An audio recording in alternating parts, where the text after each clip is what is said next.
blonde female walrus, known affectionately as Freya, was loved by human beings. That, despite warnings from officials, people should refrain from getting too close. Some even tried to pose for pictures with the massive marine mammal. Finally, authorities say they had no choice but to put the walrus down. Jason Walker reporting. A military court in Myanmar has convicted the country's ousted leader Aung San Suu Kyi of more corruption charges, adding 6 years to her earlier 11-year prison sentence. News and analysis, townhall.com. Sky-high oil prices bring sky-high profits for Saudi Arabia. Saudi oil company Aramco's half-year profits peaked just shy of $88 billion as oil prices remain high globally. The oil and gas company, which is nearly entirely state-owned, also saw a 90% surge in net profits for the second quarter of 2022 compared to the same time last year. Aramco says the profits were driven primarily by higher crude oil prices and volumes sold and higher refining margins. Rhonda Rockster reporting. And gas prices continue to fall all around the country. AAA's updated national average for regular now stands just a shade above $3.95 per gallon. Declining demand for fuel is credited with the price drop as Americans who face higher prices for just about everything try to save money by driving less. Again on Wall Street, Dow futures down 219. More on these stories at townhall.com.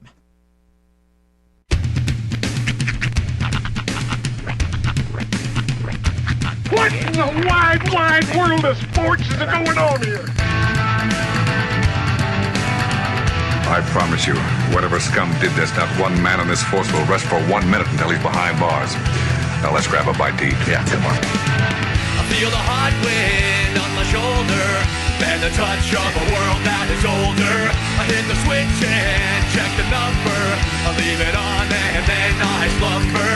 I hear the rhythm ringing through it. Flamenco guitar and cumbia music. I hear the talking of the DJ. The travel listen, what does he say? I'm on a Mexican radio. I'm on a Mexican radio. Broadcasting live from high atop the J.P. White Building in downtown Roswell, New Mexico. It's Mornings with Mike Winters on 106.5 Roswell's Talk FM. Is that what I sound like when I talk? Now, here's your host, Mike Winters.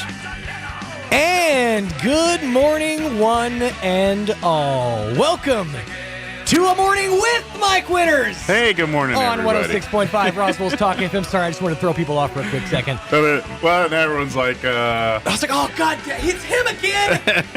Another 30-minute dissertation on why wrestling is good again.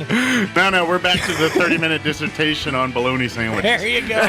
The way it ought to be. That's right. Good morning, one and all. Welcome to Mornings with Mike Winters. I am he. That would be me, Mike Winters. And thank you for everybody's well wishes, prayers, thoughts, kind words, all of the things that have been going on for the last week. You've been through quite the Shawshanking. Yeah. You crawled through a mile-long tube of nonsense to get back clean on the other side. I'm not going to lie, it feels like a million years ago was last time I turned off the mic and said, talk to you on Monday. Little did you know. Yeah, it's like I got the call on Sunday. I'm like, well, I guess we're stepping into action. I didn't even get a chance to tell my listeners. I thought about putting a track and hey, I'll be back with you next week. They didn't fire me, but that never came up. But I'll talk all about it throughout the course of the show here today. I know we don't have a guest in the 9 o'clock, so I'll have some time to chit-chat there. But we do have guests this hour and next, so I'll chit-chat some, but leading up to that till they get here and everything. So as you may have heard, I don't know how much. I know you told a little bit. I caught some of what you talked about on the radio. I sort of just kind of gave the Cliff's Notes version of what went down. So my wife had, at the end of the day, had a brain injury, basically head injury. She's been dealing with headaches for about a month now, and she was taking Excedrin migraine, once a day, sometimes twice a day. Kind of dealing with it, and then she went and did like a teledoc thing, thinking it was a sinus infection and all that, and got on some antibiotics for that, and then that didn't do any good. So finally last Sunday, she got to the point where the pain was just too much. Sure. So she went to the ER. Everybody has that ER moment where they're like, oh, I don't want to do it. We're going to the ER. Yeah. I understand. It's not a happy moment, but it's one that you have to come to. And they did a CT scan on her and found that she had a blood clot, and it was pushing her brain. That's the way that you described it to me, that it had pushed her brain all the way to the left side of her skull. I got a photo. Actually, it's at home, but yeah, I got the CT scan image before where you see where the clot is and see how her brain shifted in her head. So on Monday, last Monday, they did. Let me continue here. Sunday, they found the brain clot. Right. She was air care flown on the airplane from here to El Paso. So she wasn't choppered? She was actually plane. Yeah, it was on the little plane where they ambulance her out to the airport, get her on this the air care flight or whatever they call it, and then boom, off to El Paso. Wow. And so she was sent to El Paso, and on Monday, the neurologist, the neurosurgeon, all that, they did basically drain the clot in her head. They put an incision that runs from about the center of her head down the right side of her skull there on the front, like where most of the wound itself was, where the clot and where the all the blood was. Yeah, so she basically had a scar from about the right above her forehead, from about the center to just shy of her ear, and then she's got a hole right next to that, right dead center from where a port was. So that's where she's at now. She's got stitches and everything there. They did drain the blood. She's on the mend. Do they know what caused it? Like, did she have any kind of like blunt force trauma to that's the what they head, think. or that's what they said. That this is generally of that nature. This is like what killed Bob Saget. Yeah, essentially. Kinda, I think so. Right. And we haven't nailed it down. We have an idea where we think maybe it happened, but we can't. We have no proof. Was it Grand Canyon trip? No. Okay. No. I mean, it was vacation time. I understand. You guys, you're a married couple. It's now back at the first part of June into May, she remembers whacking her head on a filing cabinet, or a locker, before she was trying to do some work and stuff, and they think maybe that was the slow leak for the month of headaches and getting it. But we don't have, we don't know for sure. This is why this is terrifying to me. Yeah. Do you have any idea? Because I'm a guy who, when I'm doing stuff in the kitchen, I'll leave cabinets open every time. And I can't tell you how many times I've come up from like a bent down position and like whacked my head on the corner of that wooden. The brain is incredibly fragile. It's shocking, like mind blowing to me when you think about how fragile. We're just a millimeter away on either side from like paralysis or brain death, or it's. Yeah, well, they say all those things. Oh, it's mind boggling. Life is short. You don't ever know. I'm already taking Life them is off. short. Take the headphones off. I already feel myself getting warm. I'm like, I'm done with that. I gotta tell you though, you do look tanner. Not tanner, but you do look like you got a tan. Well, that was probably standing outside, when I wasn't in the hospital room. Sure. So I don't know. Well, you've been in El Paso for the last week or so. I'm sure it's been. But most of it's been in hospital rooms and stuff. Only time I'd go out was to make phone calls or drive to go leave the hospital. And or have a couple after a long. Yeah, drink and drive. Sure, right. Drugs and whatnot. Yeah, the heroin breaks, of course. Gotta have those. I'm kidding, of course. Yeah. But I hope they knew that. But and I'll get to more of the story. But basically, so they did the surgery on her in Monday, and she was recouping in the hospital, and she got released Friday night about 6 p.m. or so, 6:30, and we made it back into Roswell about 9:30 Friday night, and then and she's been home recouping since Friday. So her mom came down yesterday and is going to spend some time with us here while I'm at work. That's why I'm back to work. Otherwise, I'd still be at the house with her. Sure.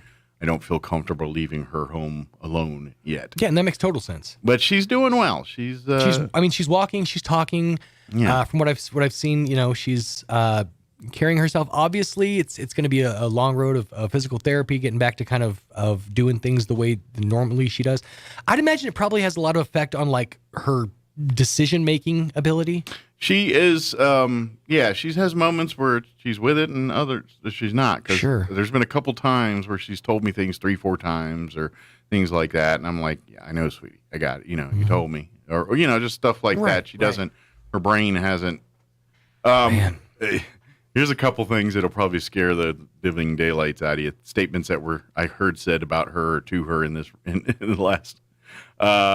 First one that kind of was like, whoa, was the neurosurgeon. When he came in, I think Tuesday, and he's talking about the surgery and everything else. Maybe it was Monday. I don't remember what day it was. But he's looking at the stuff and he looks at Kim. He goes, I'm surprised you're not in a coma. Usually when I'm looking at CT scans like this, they're in a coma. Oh my gosh. I was like, whoa. And she was teaching.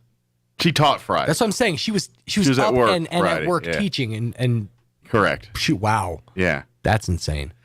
Yeah. So this was kind of a big deal. So and he did say you're going to lose about 10 IQ points. Really? Yeah. Now permanently doubtful, right. but what's for a while. the measure of like? Because I don't know what an IQ point like. Yeah. It's like I know you take a test to determine what your IQ is. It's like a degree. I mean, you notice if it's 10 degrees hotter, but do you notice if you're 10 degrees smarter?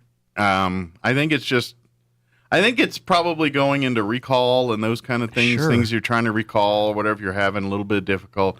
And now she's got to go through rehab, and her rehab is not like going to a workout facility and walking a treadmill or going down the bar or whatever, depending on what part you're trying to rehab. It's you're rehabbing your brain, so it's relearning things. So right? for her, rehabbing her brain is, now it's doing a lot of resting, but it's doing your everyday task. Right. Taking a shower, fixing dinner, going out to get the mail. Fixing me a sandwich. Decision-making stuff, Sorry. Doing things that are the things you kind of just do in automatic pilot mode. Sure. She has to kind of, stick with that. And to be honest, I think she's pretty good. She's sharp on 90% of things. She just has moments of where things are fuzzy or. Sure. And part of it too is she's always been kind of hard of hearing. She wears the hearing aid. She did say she's not hearing as good, but I don't know if that was a couple days ago. Are there notches that she could knock her hearing aid up? I don't know. We may have to just, I don't know if they have to amp the power up or I don't know how that works. But, I'm pretty sure that's causes from this issue here. So it's things we're learning. She's gonna, she had a brain injury, and it's gonna take time here to heal. It's not a little thing. So she's probably gonna be out of work about a month, and I'm going to let y'all know now. She will be out work a month. Y'all try to bring her back. You're going to deal with a Papa Bear. Yeah, it won't end well for you. We know top men. All right. Just saying, no one's going to rush her back. I don't care who it is. That's what subs and assistants are for. I'm going to be a little bit of a pit bull on that one. So, because it's worldwide.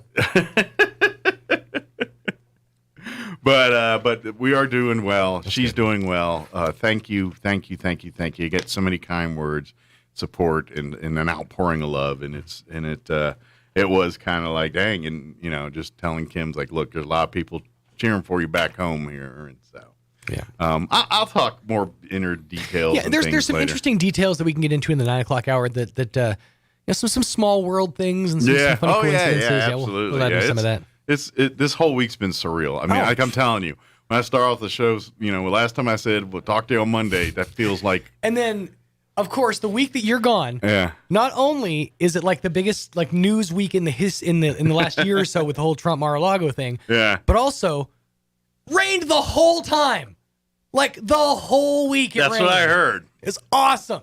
Well, I'm back. It's gone. So it's gone. Well, it's supposed to come back on like Wednesday. Well, sorry, El Paso, you can have your rain now because it kept teasing down there. Like it got Like when I got there Sunday night, it was raining coming in. Mm-hmm. That was the last rain I saw when I was at the Mike's here. Shut it off.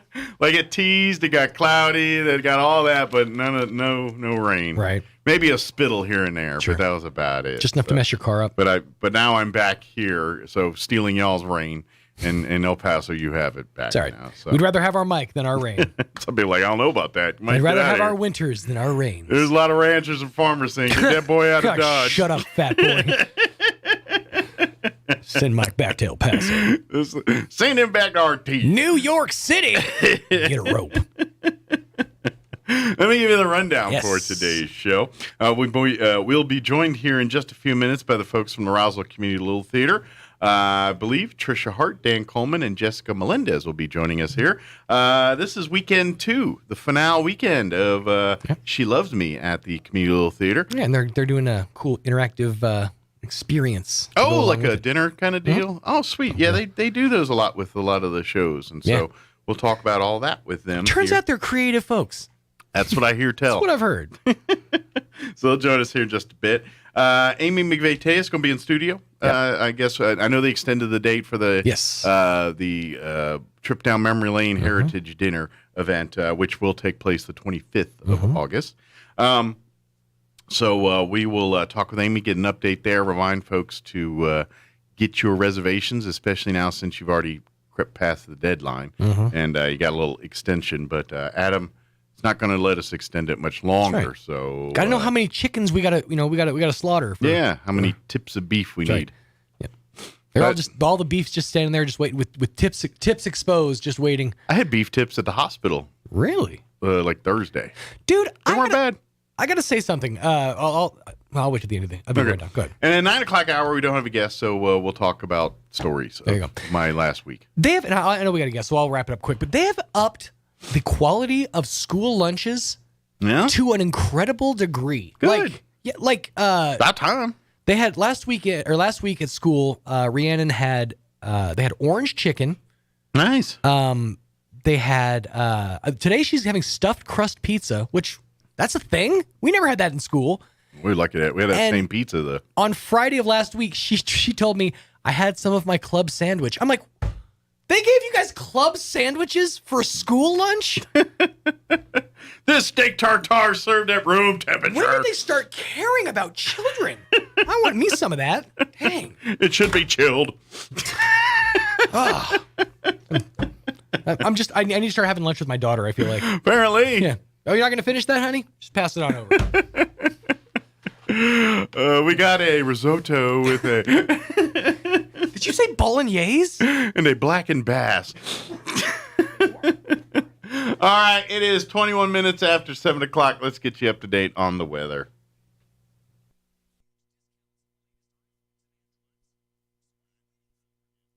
I'm meteorologist Steve Hamilton with your Pecos Valley weather. We'll stay fair and hot for a little while. Looks like we do have a change in the weather pattern coming up by Wednesday afternoon with better rain chances.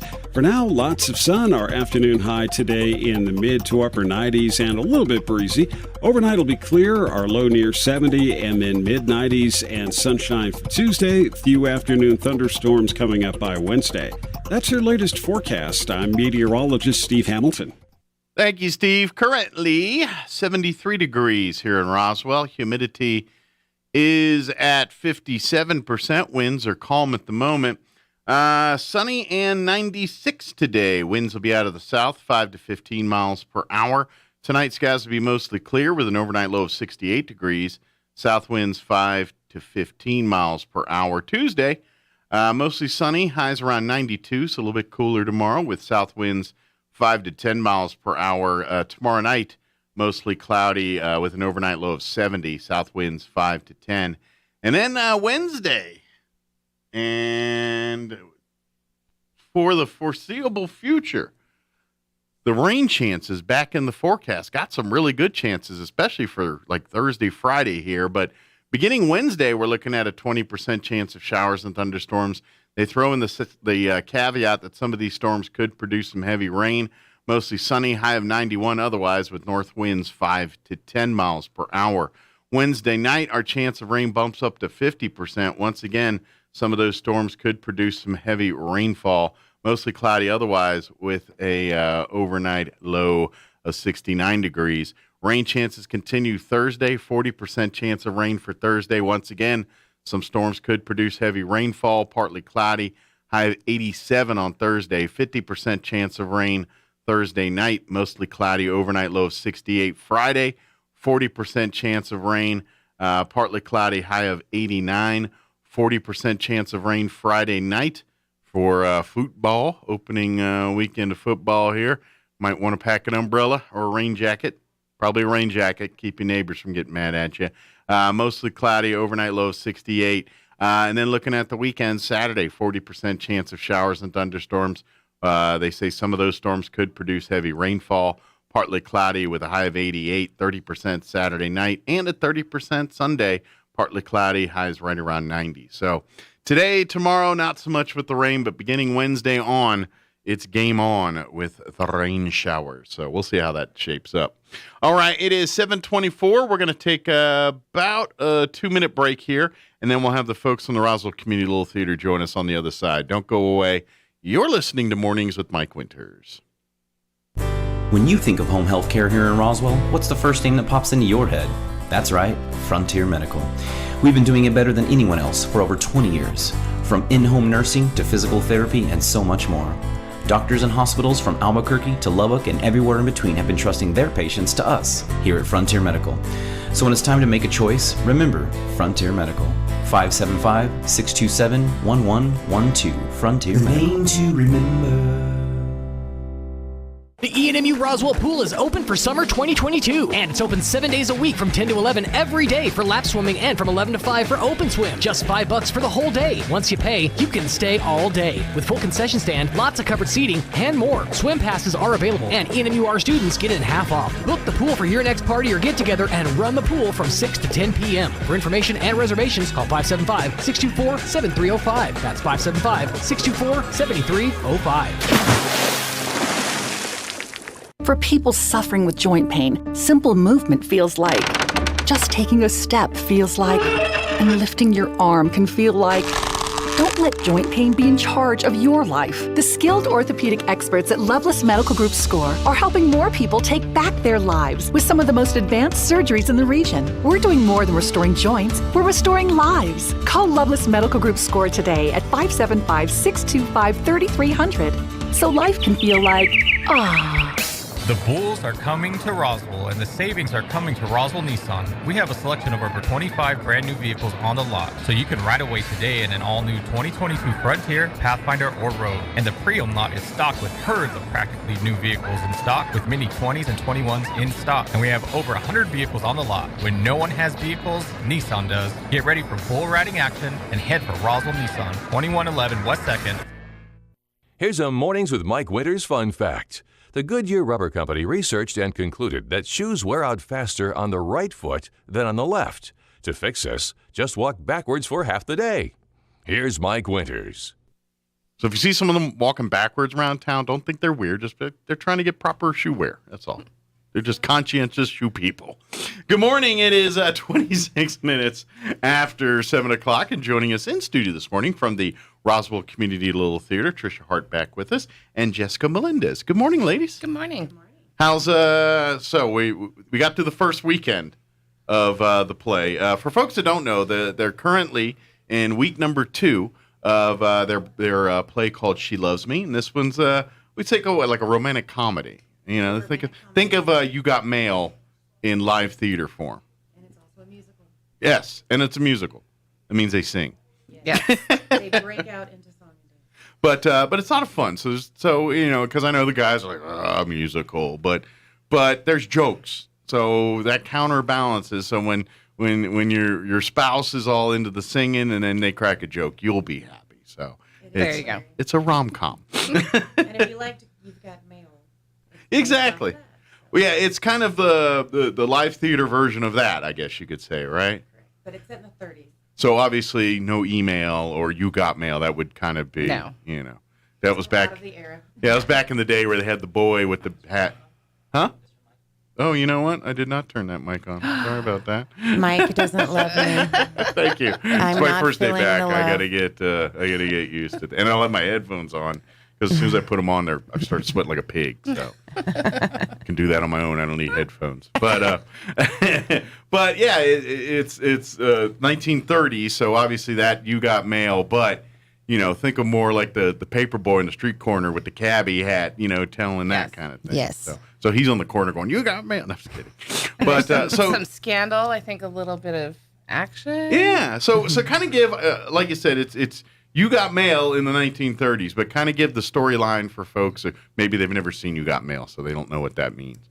Well, let's see. We have two people that are working at a perfumery. Okay. And they do not like each other. Okay. Unbeknownst to them, they're also pen pals who really like each other. Ah, I got you. Like the You Got Mail, kind of, except for they weren't using internets. They actually had pieces of paper and had to put a stamp on it. A pen, the whole thing.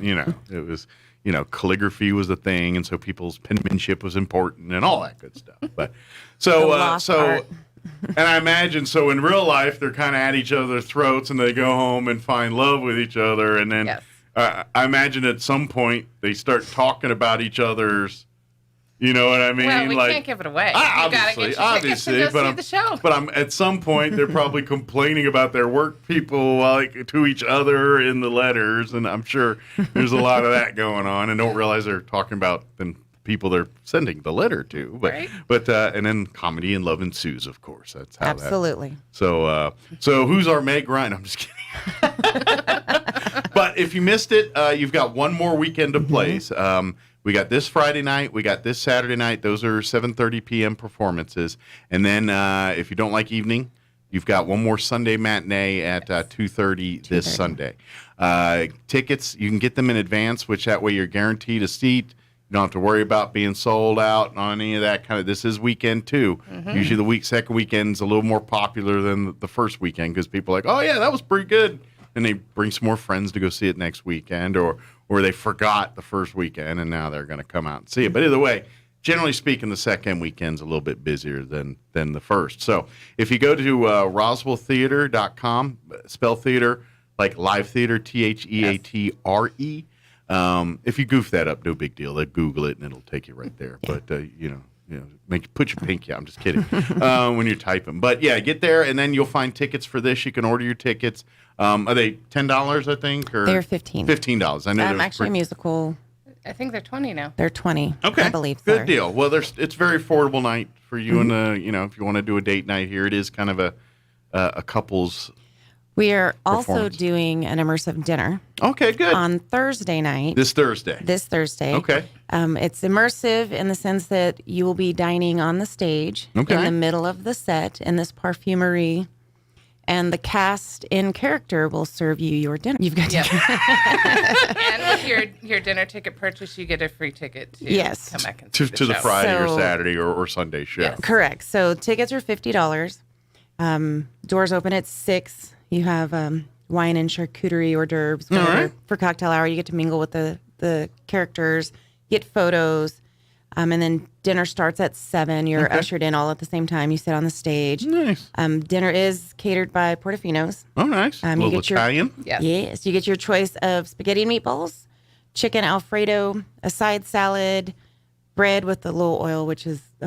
Oh, that stuff's great. It is. Yeah, that's the problem. They give you that stuff first. Yeah. And then you eat like a pound of that bread, and then they show up with this giant plate of pasta, and you're like, I don't know if I can eat that. Lunch I'm sorry. For the next 3 days. Yeah. And then, of course, we're not going to send you home empty-handed. We will have dessert. We have tiramisu. Oh, man. And you'll have your choice if you prefer ice cream. Ice cream is part of the production. So. I get you. Because you know what? In that world, my wife would be happy with the tiramisu.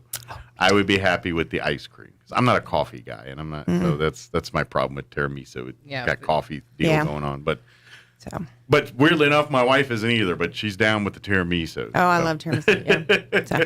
And tickets are available until Tuesday. There are only 10 left.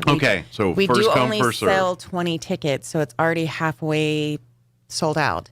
And it's sold out every time. Yeah, and we it usually sounds like sell you made a every time. delicious meal. You get catered, make it a date night thing. And it's kind of a little dinner theater. Yeah, the They characters interact. serve you and interact with you. And if you're not familiar with the play, that kind of gives you a good, lead in, kind of a preamble to what the play's going to be when you go see it that Yes, way. and then when you go see the play, you're like, oh, I get that joke now. Yeah. Like, now that makes sense. But And this is our 4th dinner theater. yeah, you guys have been doing, of course, you had the one at the Clarion most recently. That was our Curtains Rising. The Curtain Rising, which Yes. hopefully that went well. It was a huge success. Good So, deal.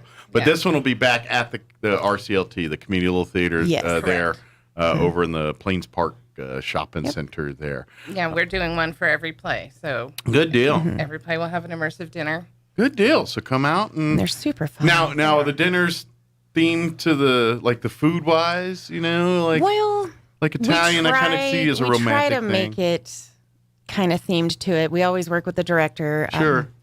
Lynetta Zuber and Patty Stacy are the directors for She Loves Me.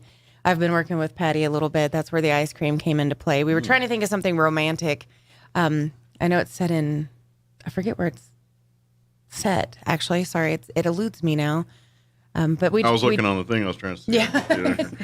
So sorry. I'm so sorry. I'm failing. We my know it's in the RCLT. 30s, so Yes. So I was trying to think romantic, and I thought, what do we have that's romantic? And you always think pasta, Lady in the Tramp. Exactly. Spaghetti. So if you want to recreate that scene, There you go. relating to the tramp and meet in the middle with the noodle there, then then this is your night. Get your tickets and get a picture. Yeah. It works with, you said fettuccine Alfredo. Fettuccine It works with Alfredo. spaghetti or fettuccine. Yes. It does. Maybe it might be a little bit thicker with the fettuccine, actually, in case you got it some a little bit tough on the pulling.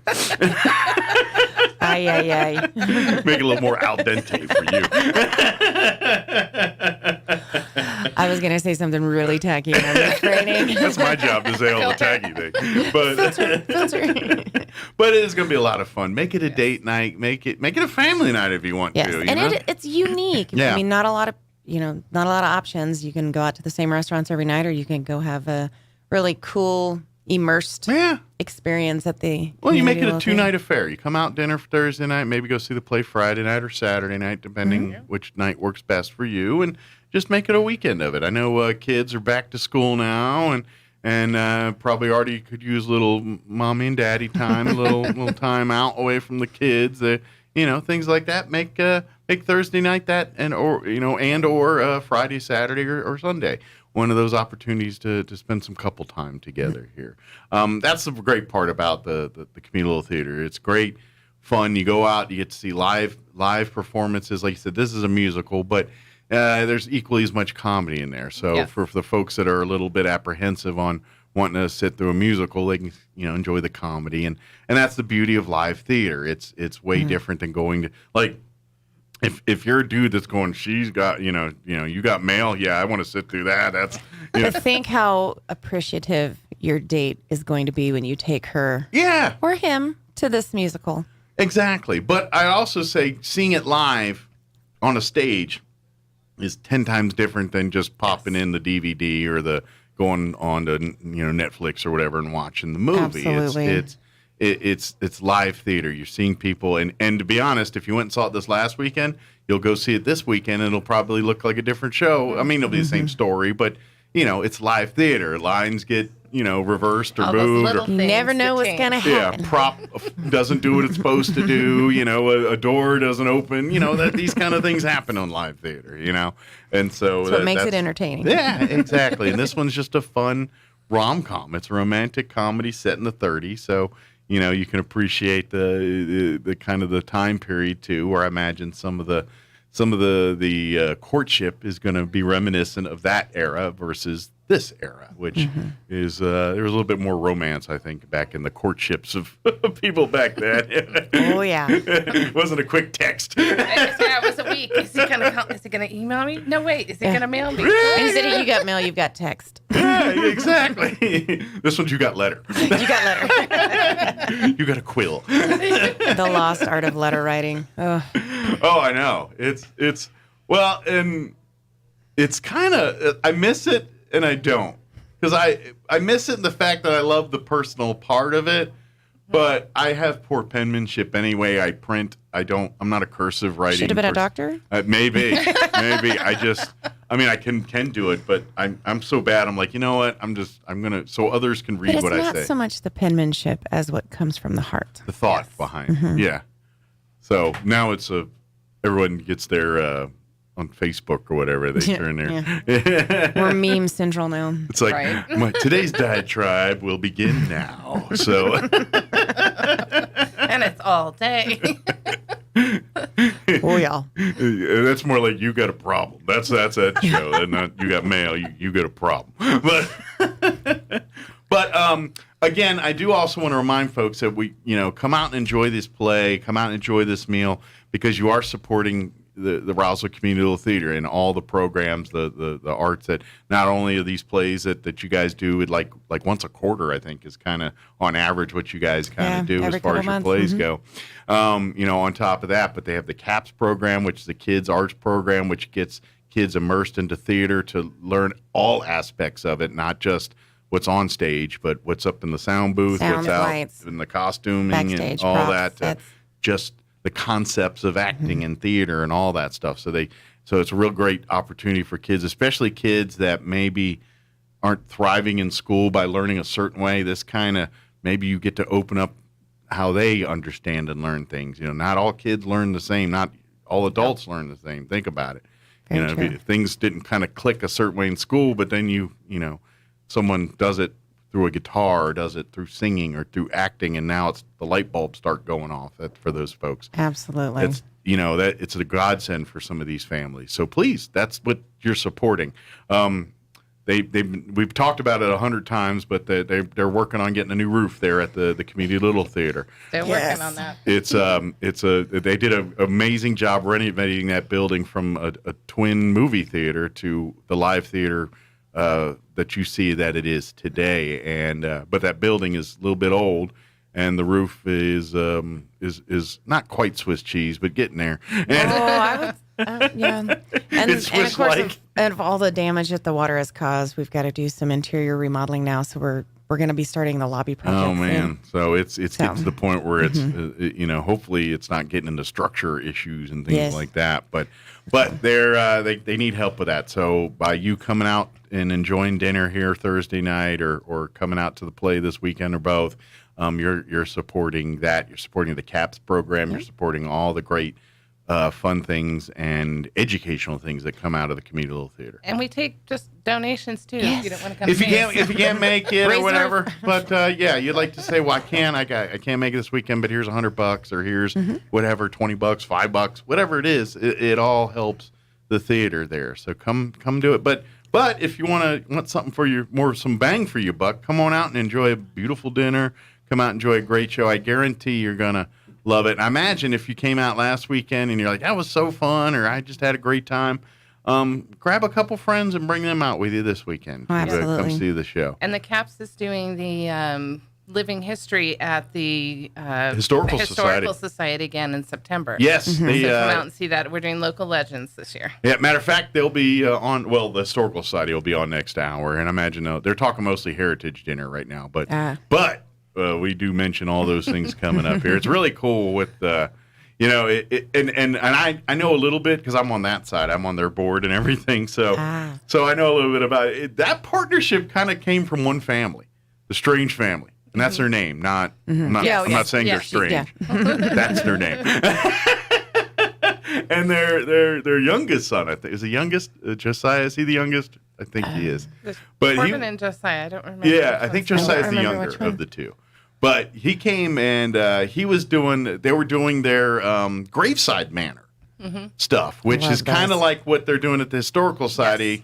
The difference is they go out to South Park Cemetery, and they would stand at the graves of some of the more notable people that called Roswell home. And so this young man by the name of Josiah Strange, he kind of enveloped and took on the role of J.P. White, which the White family, that's their house. That museum that y'all walk through and you go to fourth grade tours and make butter and all that stuff, that's the J.P. White house. And so he would play in a Chautauqua J.P. White, and he'd be out there doing his thing. And so because he did such a great job, the historical say, hey, come play G.P. Wade over here.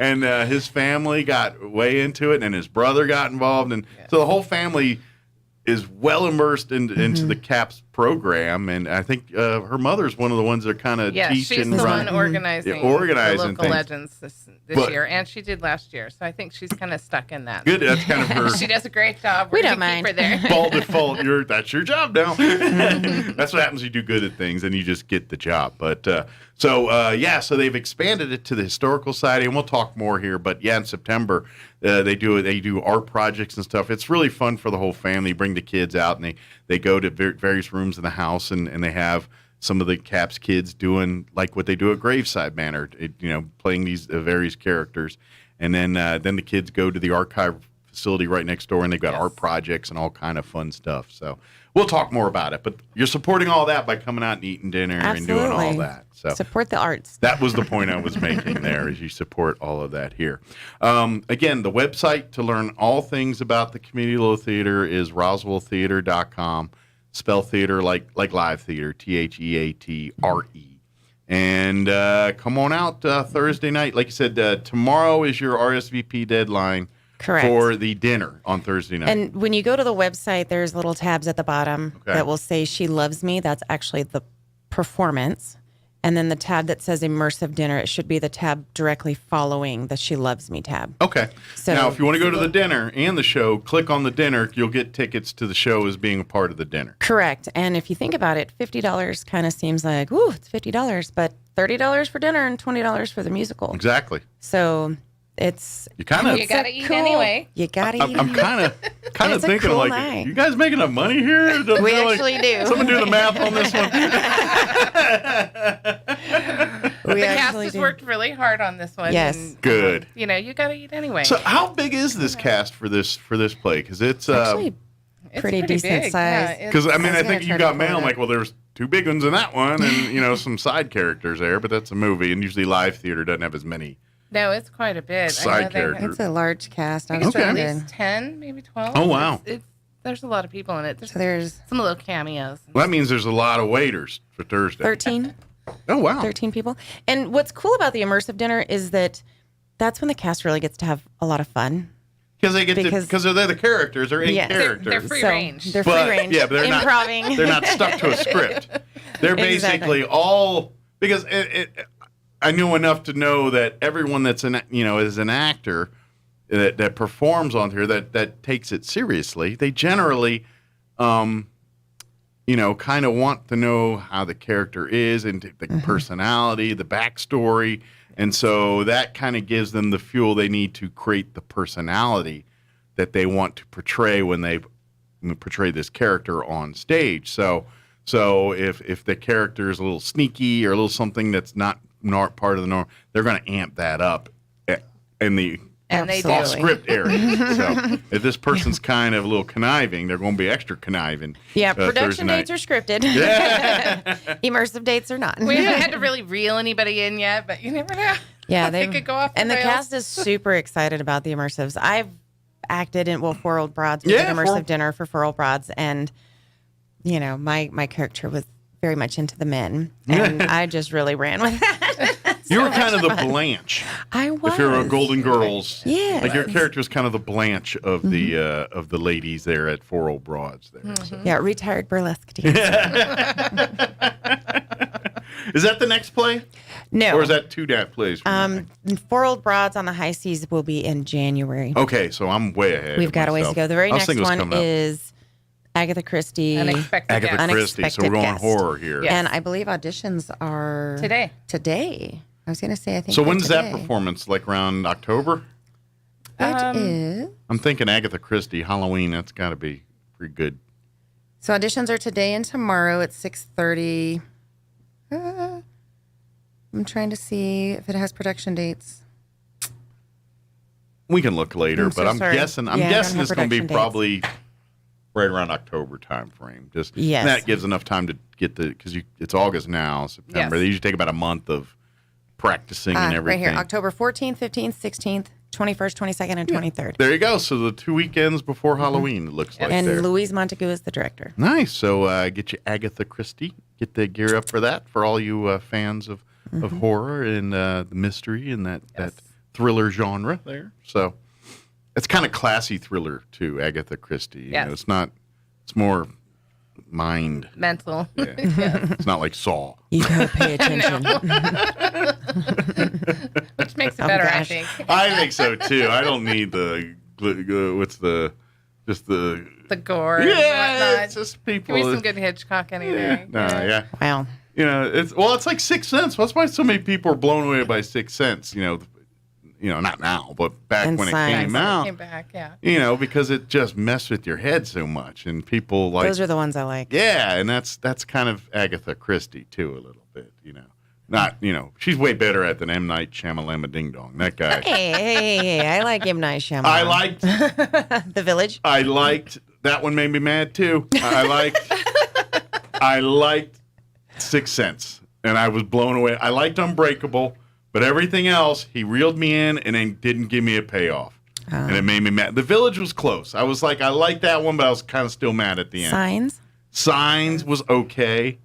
Lady in the Water, that thing's a travesty. The Happening, that one made me infuriated. That was the one where people were just like committing suicide, like stop and let the lawnmower run them over, and it would turn out some kind of plant. The air was making people crazy, but they never paid it off. It just ended. Yeah. There was no ending. It just ended. It was no resolution. Yeah, I was so mad, and that's what he does. No big finale. Yeah, it's like, dude, it's kind of like and I'm gonna get yelled at for this one. The George, not the zombie dude, not Edward R. Murrow, whatever, James R. or something. There were guys who's famous for the zombie movies. He ticks you off too, because those zombie movies just end. They don't, it's just like, they just keep going. It's like, dude, solve it, something, kill everybody, or give me a solve or something, or it just ends. People stop doing it all of a sudden. It's like, I feel better. All right, yeah. Tell us how you really feel, man. Sorry, I got sidetracked there, didn't I? It's easy to do. Yeah. He was improving. That's right. Hey. Come out for the improv troupe. But when's your next one of those? Do you know? Usually that's a Friday night show. They're usually Friday nights. Yeah. I believe after this performance. Okay, so probably we try to fit them in between the performances. Okay, so maybe like September here coming up. Okay, I was trying to do dates. And my apologies. I have been off work for a week, so my concept of time is like, what's today's date? It's August. I know. But if you go to the website, you'll have access to. I think all it's like of the our dates. 15th today, isn't it? Is that right? Yes, all day. Mm-hmm. Good. Okay. Thank you. I'm sorry. I've been really out of sorts for that. Hey, you're forgiven. Thank you. We understand why. So you're forgiven. But please come out and have some fun. Come, like I said, deadline to get registered into your tickets for Thursday night's immersive dinner. What time does that start again on Thursday? Doors open at 6. 6 p.m. So dinner probably starts about 7. 7. So there's a cocktail hour with the cast. Okay, so from mingle 6 to and 7. chit chat, learn a little bit Little about hors the d'oeuvres. characters, and have a little Photo finger ops foods, and- and then of course nice Italian meal right after that, and then come back the next night or the night after that or the afternoon after that and enjoy the final weekend of She Loves Me here. Yes. But if you just want to go see the play, get your tickets right now. You can get them at RoswellTheater.com, or tickets will be available at the door. But like I said, to guarantee you'll get a spot, like I said, weekend 2 is usually more popular than weekend 1. So there's only about 200 seats in that in the theater there, and so then they'll fill it up. And if you haven't been there for a show, go see it. It's a great experience. It's a lot of fun. It's great. The casts are always very fun and friendly. The people that help out and volunteer, from the people that are going to help you in the lobby to sound and light, they all are great people. Just having a great time, and they work really hard to bring you a great show. And while you're watching it, don't be afraid to laugh and chuckle or Yeah. You know, because that just feeds us Absolutely. more when we're on the stage. So The more it- we hear you, the more we're getting into it. Yeah. So, and this is probably one of those plays where you'll probably laugh a little, little awe, little ooze, little, you know, maybe a shed a tear, and I'm so happy they found love, you know, that kind of thing. So you hand your husband a tissue, and then it's over. Exactly.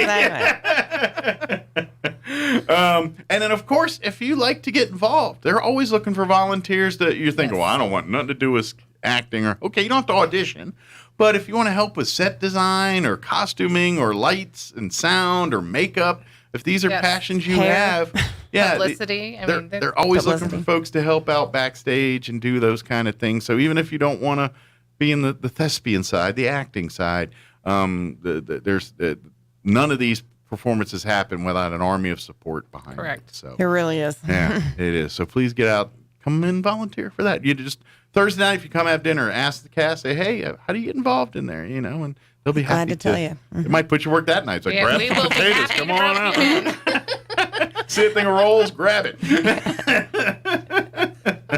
Good deal. Is there anything we missed? Did we get it all? No, I think we did. Thursday. Good deal. 6 o'clock. Excellent. Come on out. Sell till tomorrow.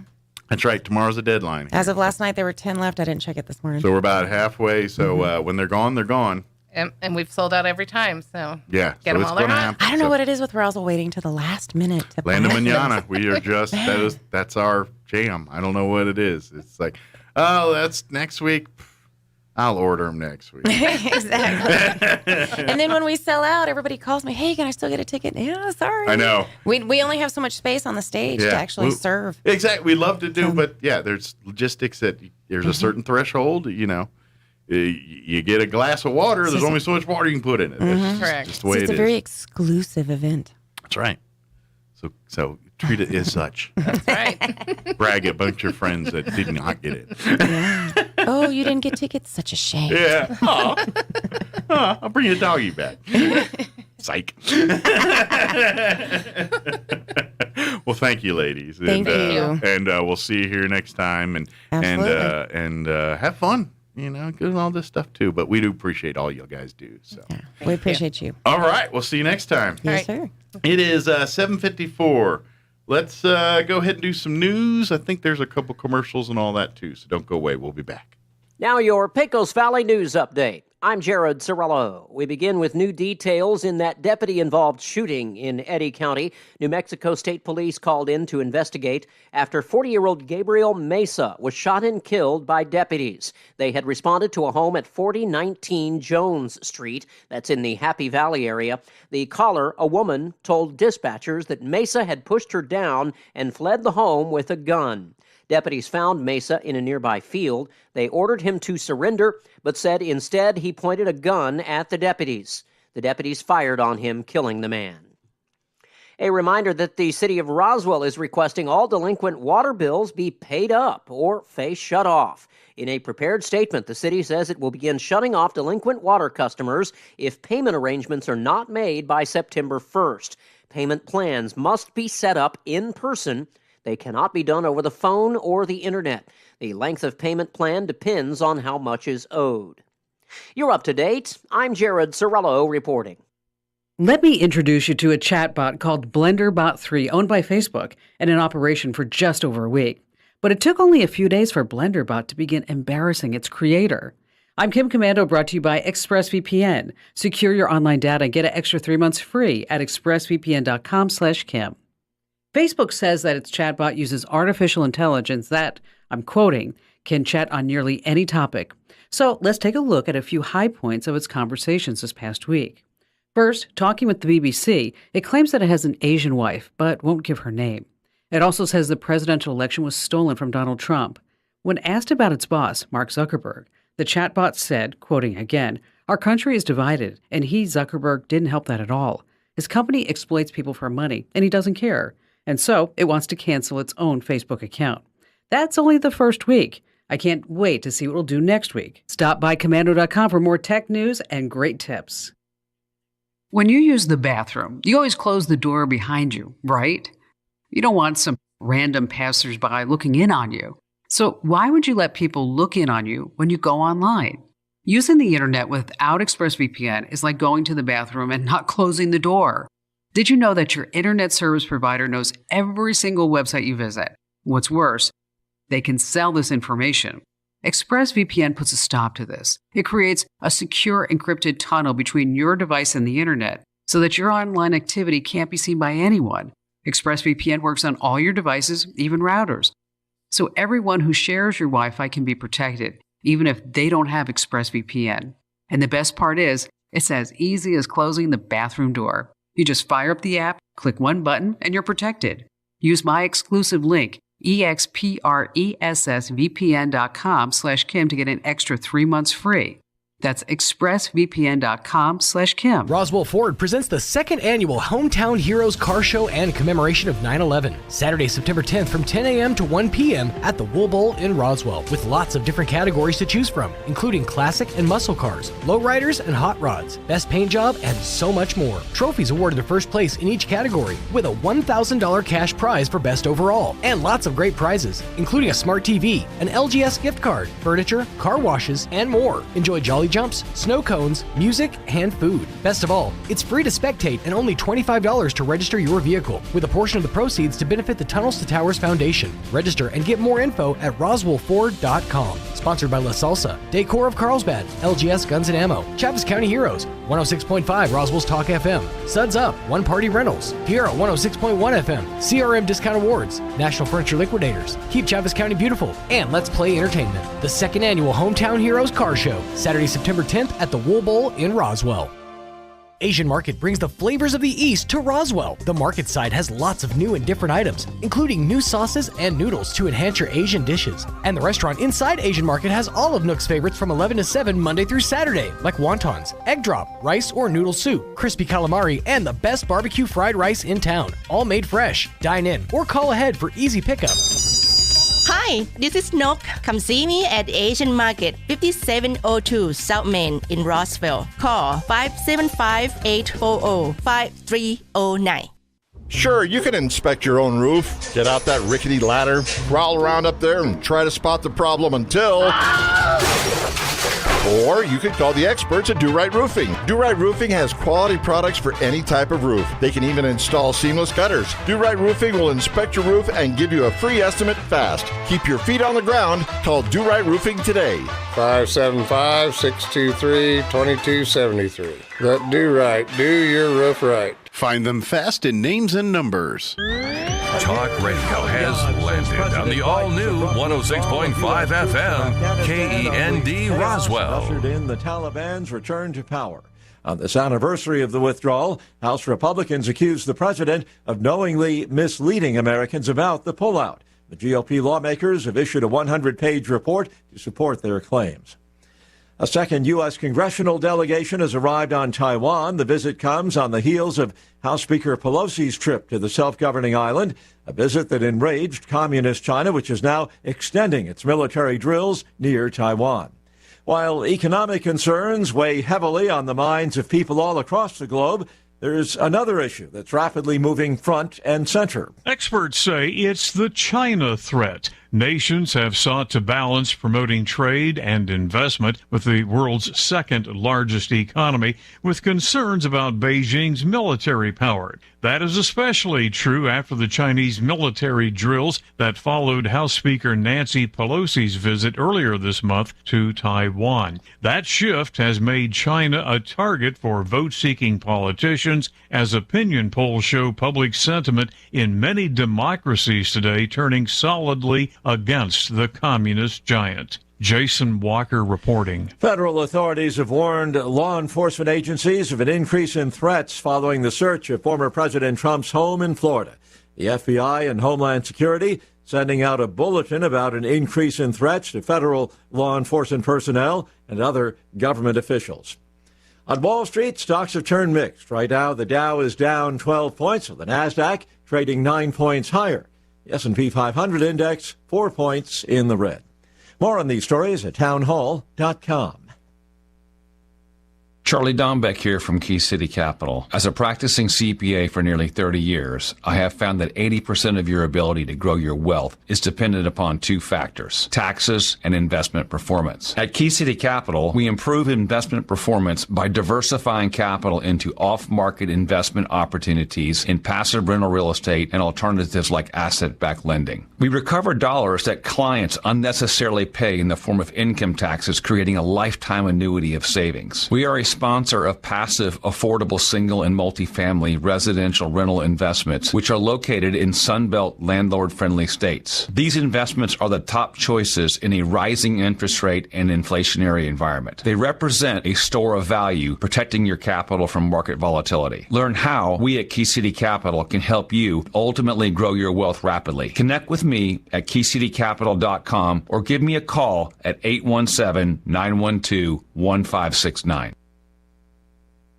Gunfire and explosions have left at least 5 people dead, 15 others injured in a port city in Ecuador. Additionally, the BBC's Nicholas Russia says a number of homes have been damaged. Ecuador has seen an increase in gang-related violence lately, especially amongst inmates. In 2021, for instance, more than 100 inmates died in the deadliest prison riot in the country's history. 44 died last May in a similar riot. But a huge blast in one of Ecuador's biggest cities is rare. The Interior Minister, Patricio Carrillo, linked it to organized crime. He described it as a declaration of war against the state and called on the country to unite to face the threat. Lawyers for American basketball star Brittany Griner have filed an appeal of her prison sentence for drug possession in Russia. She was arrested after vape canisters containing cannabis oil were found in her luggage. News and analysis, townhall.com. Investors hoping for another winning week on Wall Street. The major indexes closed higher on Friday, giving the S&P 500 its first 4-week winning streak since November. The tech-heavy Nasdaq was up 267 points as technology stocks drove much of the broad rally. The Dow closed up 424 points. Some investors are now betting inflation has peaked, something that, if true, would allow the Fed to be less aggressive with its rate hikes. Bob Agnew reporting. As energy prices skyrocket, the Saudi state oil company is enjoying a windfall. Aramco's half-year profits peaked just shy of $88 billion as oil prices remain high globally. The oil and gas company, which is almost entirely state-owned, also saw a 90% surge in net profits for the second quarter of 2022 compared to the same time last year. Once again on Wall Street, the Dow down 7 points. More on these stories, townhall.com.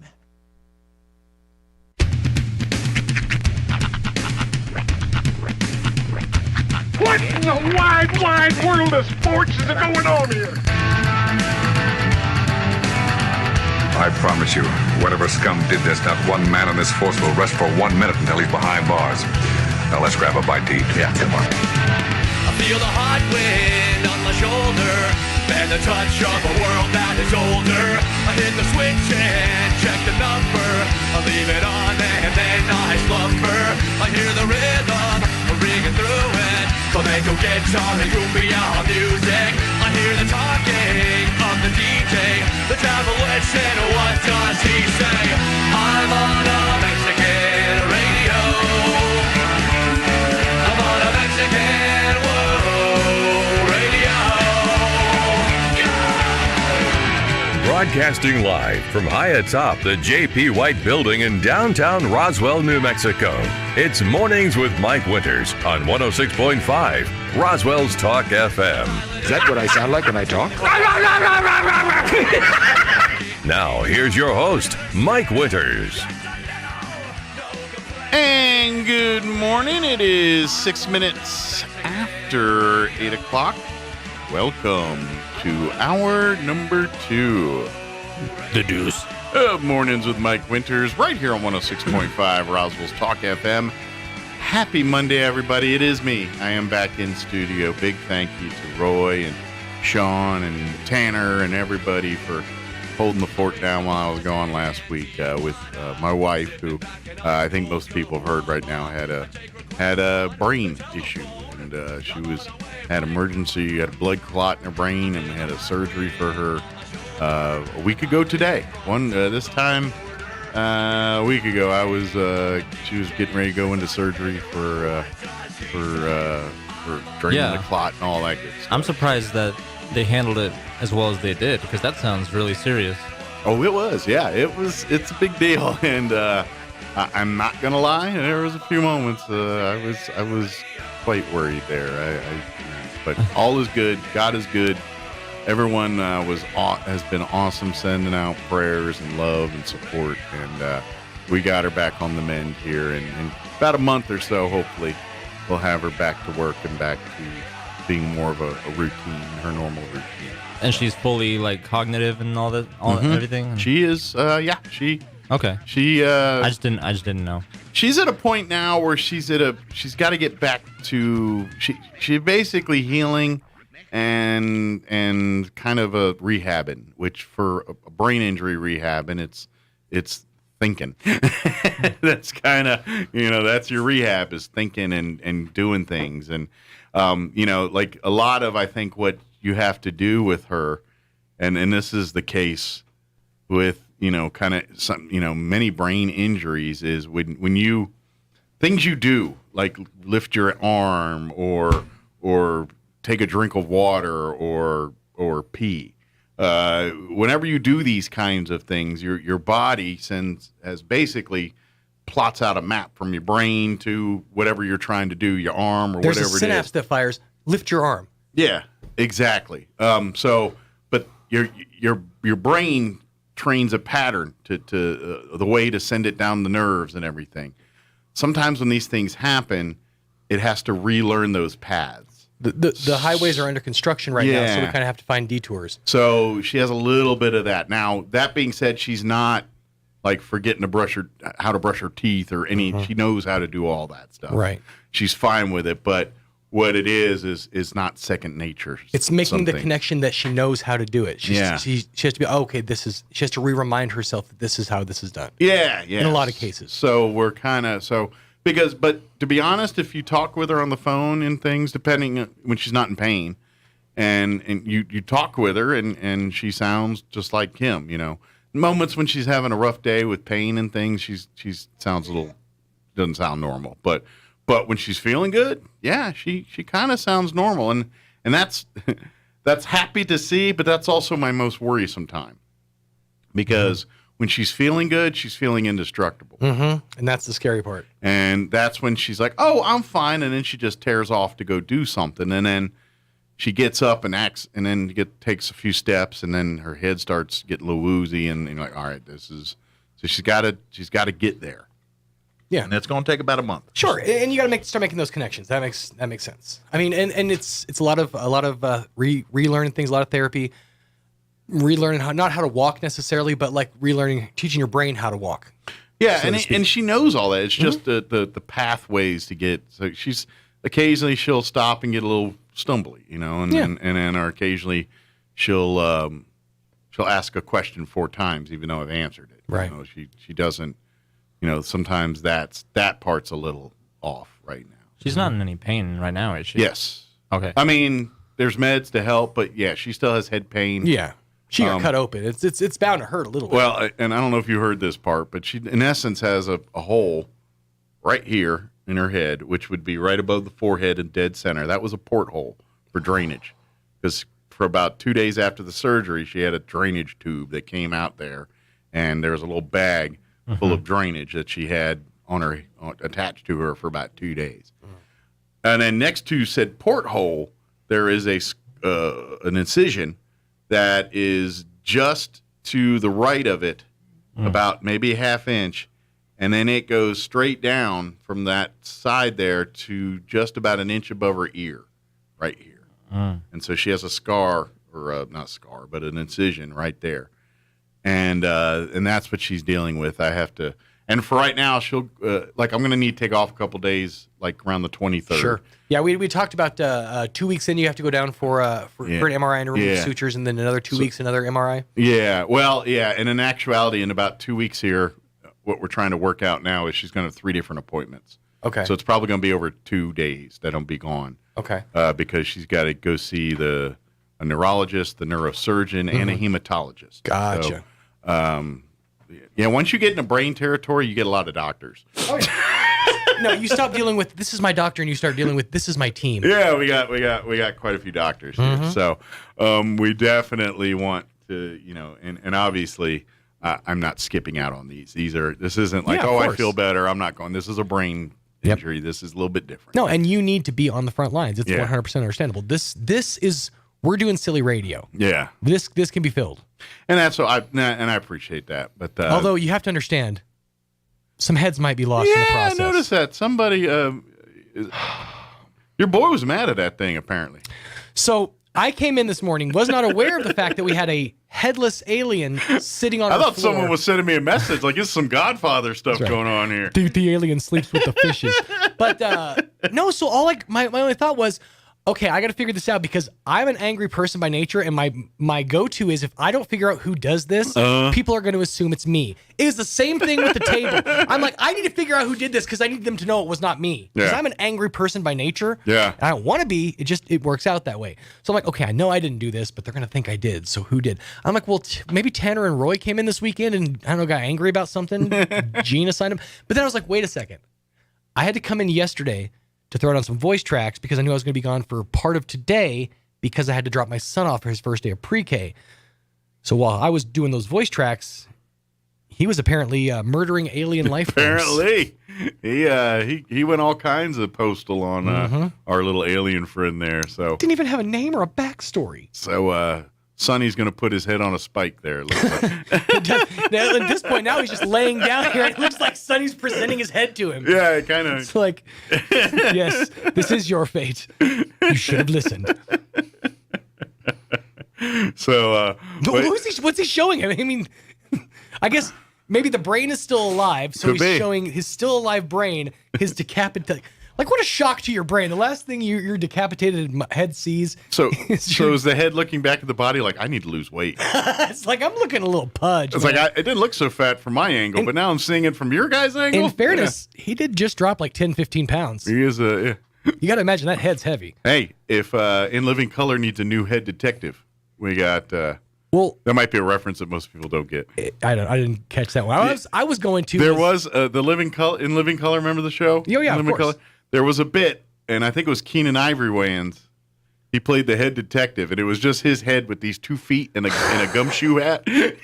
They throw him to catch criminals. That's right up there with Lieutenant Baby Legs from Rick and Morty. But no, what I was thinking of was that scene in Jerry Maguire where we all learned for the first time that the human head weighs 8 pounds. 8 pounds. And then we hear it about 4 more times. That kid's like 60 now, right? He's up there. Yeah. I was going to say... Oh, let me turn your mic on. I was going to say, they don't call him Hunter for nothing. Yeah, he's hunter and killer. Because he's a hunter and gatherer. He hunted him some predator, but, apparently. I could just imagine him with like a spear now. No, don't give him weapons. Pike. That's bad. No, don't want a weaponized boy, just a regular garden variety. Like loincloth. I do sometimes look at him and be like, that boy ain't right. Because we went to the pool yesterday, and he wanted to take his car with him. His like electric toy car that makes sounds and stuff. I'm like, but... It's not going to work after this. He knows I have 2 fun things right now. I'm not sure which one I want. I want them both. I want to take my car to the pool. He doesn't understand the car doesn't work with water, electricity don't work together. He's in school now, so hopefully they'll teach him. They'll teach him the right way. He dropped him off and said, teach this boy why electricity and water don't go well together. I'll see you at 3.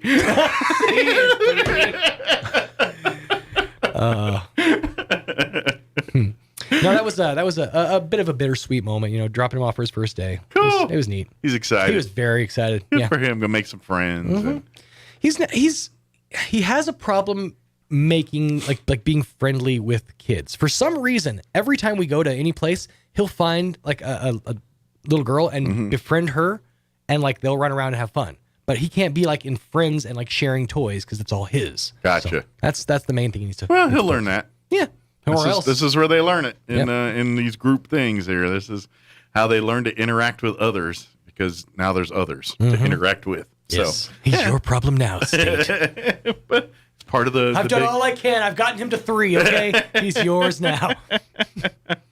By the way, I did get to watch something that I forgot about completely, and then what was that? I think it was Sunday night or Monday night.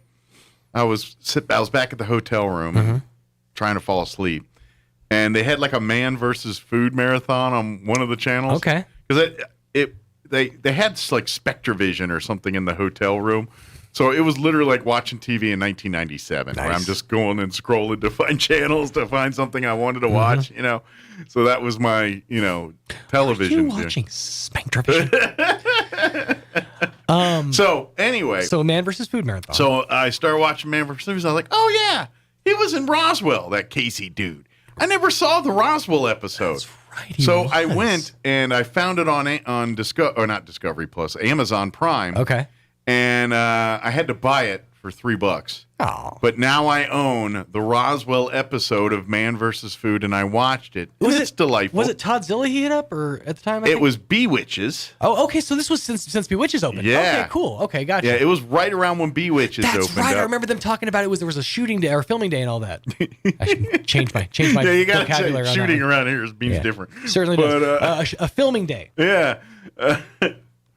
Yeah, that's true. There's some wise words from Andrew there about your kids.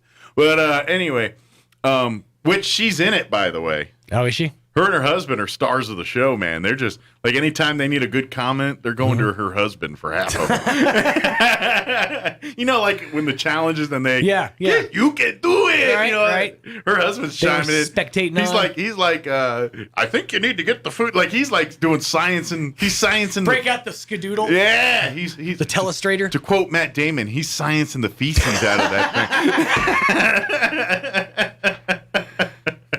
But and so they go to Bewitches first, and unveil. I think the 1947 was kind of the featured signature sandwich there, and then they went to Antigua's. Okay, and kind of had it, and that's where I think Andrea. The first time I saw Andrea and her husband was Antigua's on there, and then they do the whole spiel, and I think I don't remember what the main dish was off the top of my head. And then they go to 3rd Street Station for not 3rd Street Station, Backdraft Barbecue. That's where 3rd Street Station used to be. Backdraft Barbecue. And they do I think they call it the Firefighter Challenge. It's basically all of their stuff. It said, here it is, eat it. it was like 80 pounds of meat. They just call that one dish the meat sweats. Yeah, it was like all their stuff and just everything there. Nice. And I don't want to spoil alert for those that haven't seen it, but he either wins or doesn't win these challenges. That's how that works. So he's got a 50-50 shot. Food does not win in this one. Really? Man wins. Man wins. Is it something that you feel like maybe you could tackle? Bear in mind, 3-pound burger Mike. Yeah, if you would have asked me 10 years ago. I think so, yeah. Yeah. Same answer. If you ask me now, I don't think I can get her done. I get uncomfortably full now. Yeah. Like, I used to be able to just kind of eat. Now I get to a point where I actually hit fullness. If you caught me in the right moment, yes. Am I useful the rest of the day? No. No, of course not. No. Maybe the next day after that, too. But you're down for a couple. But if you caught me in a certain moment and in a certain hunger level, yeah, is going down. but I have to check that one out. I forgot that it was that recent. Yeah, because there was one that came that was years ago, but I think that was the pizza show. I think. There was another show that came here to Roswell, but it was back. Carnival Eats. That's what it was. That was during one of the UFO festivals. Yeah. And they had, and it was that year that Expedition Unknown with Josh, whatever that guy's name is. He was like the grand marshal of the UFO festival. That's right. Yeah. Josh, I can't remember. He wears the hat and he does like Expedition Unknown on Travel Channel or something. I can't think of his name. But yeah, Josh something. I can't remember. I know his face and everything. I just don't.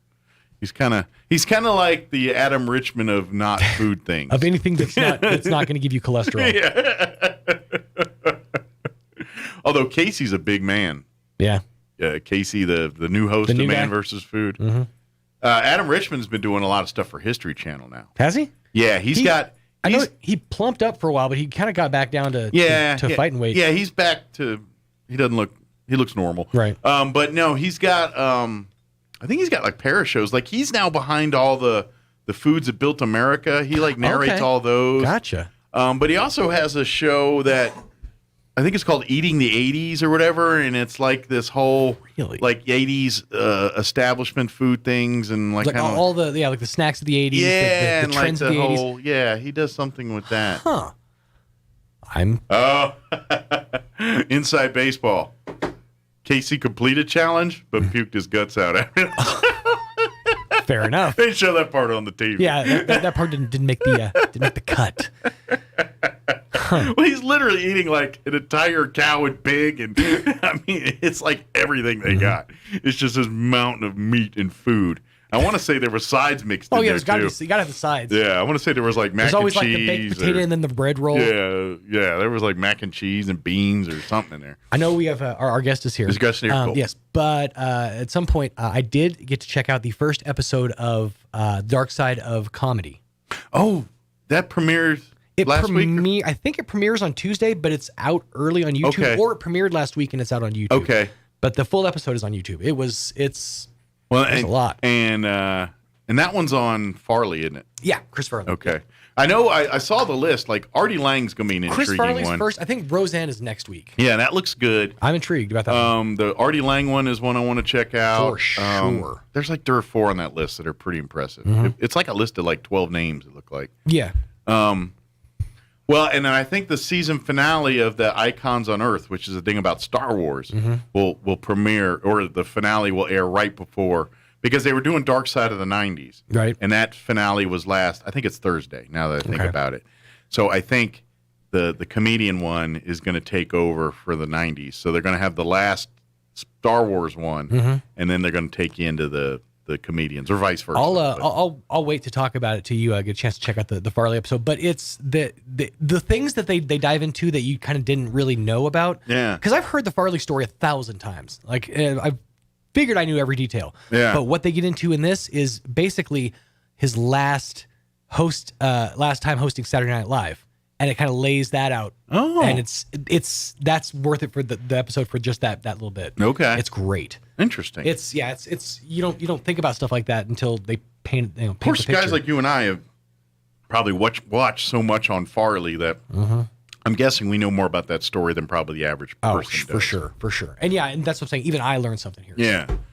Very cool. And then, of course, real quick, there's, for you wrestling fans, The Rock has partnered up with the guys that do Dark Side of the 90s. Oh, yeah. Or Dark Side of Wrestling, which is the kind of the dark side that started It's all like the dark stories sides. from the road. Yeah, and that looks very interesting. That really does. And that's kind of the territory wrestling. Stories from the like back when guys carried guns in their bags. Yeah, but they all be like Memphis League, and it'd be like these hardcore just in the Memphis area, or there were just several some of of the those. hazing stories that you hear coming out of the territories. I mean, they really like traumatize some of I these think you're going to young see a dudes. lot of The Rock's dad in some of these stories. Oh, yeah, probably. Like Rocky Johnson, that's his dad's wrestling, and I saw photos and stuff in there, and it, based on watching Young Rock on TV, the guy in a lot of the photos looked like his dad in there, and I'm like, because I didn't watch his dad. His dad never really got to the level. Do you think they hired the same actor for the recreations? Maybe. Like the same actor from Young Rock? It could be. Got another gig for you, Dad. That's right, Dad. But no, I think they were real photos of his dad, and okay. they just happen to look a lot. Oh, so they just I nailed just it. spotted because of the character. I'm like, that looks like his dad, Right. And because his dad was a wrestler, but he didn't get quite to the level The Rock did. No. He got like in the territories and all that. He got kind of big, but as far as making it to TV and like the days of Junkyard Dog in the '80s when wrestling kind of blew up to what you kind of see it now as. He was a generation kind of before that. And they sort of cover that in the Young Rock. Yeah. That kind of like, his time has passed and he thought he was going to get his run or his shine and it didn't come. And it's sort of him dealing with the being on the other side of knowing you're, the other side of that hill. Yeah. Knowing you're not on the climb up anymore. Exactly. And they kind of do that, which, by the way, I think there's a few of those episodes I'm behind. They're just still sitting on, like season 2 of Young Rock. I have not watched. I haven't watched most of the back half, but it looks like it's pretty good. Yeah. All right, Amy McDay-Tejas is here, and I've been flapping my gums, so let's do this. Let's get do weather and a quick commercial break, and then Amy will join us here from the Historical Society on the other side. Don't go away. You're listening to Mornings with Mike Winters. I'm meteorologist Steve Hamilton with your Pecos Valley weather. We'll stay fair and hot for a little while. Looks like we do have a change in the weather pattern coming up by Wednesday afternoon with better rain chances. For now, lots of sun. Our afternoon high today in the mid to upper 90s and a little bit breezy. Overnight will be clear, our low near 70 and then mid 90s and sunshine for Tuesday. Few afternoon thunderstorms coming up by Wednesday. That's your latest forecast. I'm meteorologist Steve Hamilton. Here at the Tailgate Nation, we try to make our service department as friendly and convenient as possible. But sometimes you're just too busy to bring your vehicle in for the service it needs. So your friends at Roswell Ford have come up with a revolutionary new idea, mobile service. Instead of you bringing your vehicle to us, we'll come to you. That's right, the Roswell Ford mobile service crew can take care of routine maintenance and light repairs at your home, office, place of business, or just about anywhere your vehicle is. We can change your oil and filter, rotate your tires, replace your battery, change your windshield wipers, do a complete multi-point inspection, and more. Right in your own driveway or parking lot. And these are Ford factory-trained technicians who'll bring the right equipment, tools, and parts to get the job done correctly without interrupting your busy day. So how cool is that? Mobile service. Kind of makes you wonder why nobody thought of it before. Call the Roswell Ford Service Department to make an appointment. Then just sit back and relax. In times of uncertainty, one thing seems to be constant. Crime tends to rise. Zenith Security Services, a locally owned company that's invested in our community, reminds you that for less than 5 quarters a day, you can be proactive in protecting your home, family, and assets with a monitored alarm from a top UL-rated company. The hardest calls we receive at Zenith Security are those needing our services after the fact. Call Zenith Security Services at 575-626-3521 to schedule your free security assessment today. Pressure Services LLC in Artesia has immediate openings for experienced vacuum truck, kill truck, and hydrovac operators. Operators must hold a Class A CDL or Class D CDL, at least 2 years of experience, and be at least 25 years of age. All positions require a clean driving record and must be able to pass a DOT drug and alcohol screen. Pressure Services offers great pay with IRA benefits and employer contributions toward health benefits. Please apply in person at 402 West Main in Artesia, inside the Age Safety Facility. Equal opportunity employer.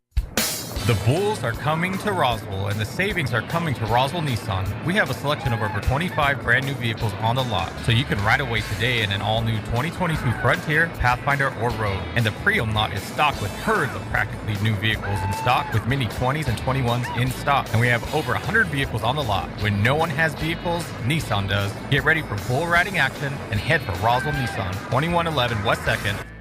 This is Dallas Cowboys football 2022. Hurts in the gun for the Eagles, coming left to right in the green shirts. Only heard here. Snap is back, little read option. He keeps it up the middle and runs slam into a wall and loses yards. All season. Micah Parsons. Saturday night, it's your Cowboys and the LA Chargers. Live from SoFi Stadium. On this Dallas Cowboys radio network station. Pre-game at 7, kickoff at 8 on Southeastern New Mexico's official Cowboy station, 92.9 The Brand. Here's a Mornings with Mike Winters fun fact. Linen can absorb up to 20 times its weight in moisture before it feels damp. Now, you don't have to get up in the middle of the night to go to the bathroom anymore. Here's Mike Winters. And good morning. It is 8:30, and joining us in studio this morning, Amy McVeigh-Tejas with the Historical Society for Southeast New Mexico, back with us. Good morning. Good morning. And I'm going to say it publicly. She's been such a person giving me great, support, passing message along, kind of keeping people up to date in the loop, what's going on here, and I can't thank you and everyone at the Historical side and a lot of other circles around town too for all the support, love, and everything that you guys have been sending and sharing since I've been dealing with this. So. We're family, and you're stuck with us. Sorry. That means, are we as crazy as you, or you're as crazy as us? I don't know. Pot calling kettle black, whatever.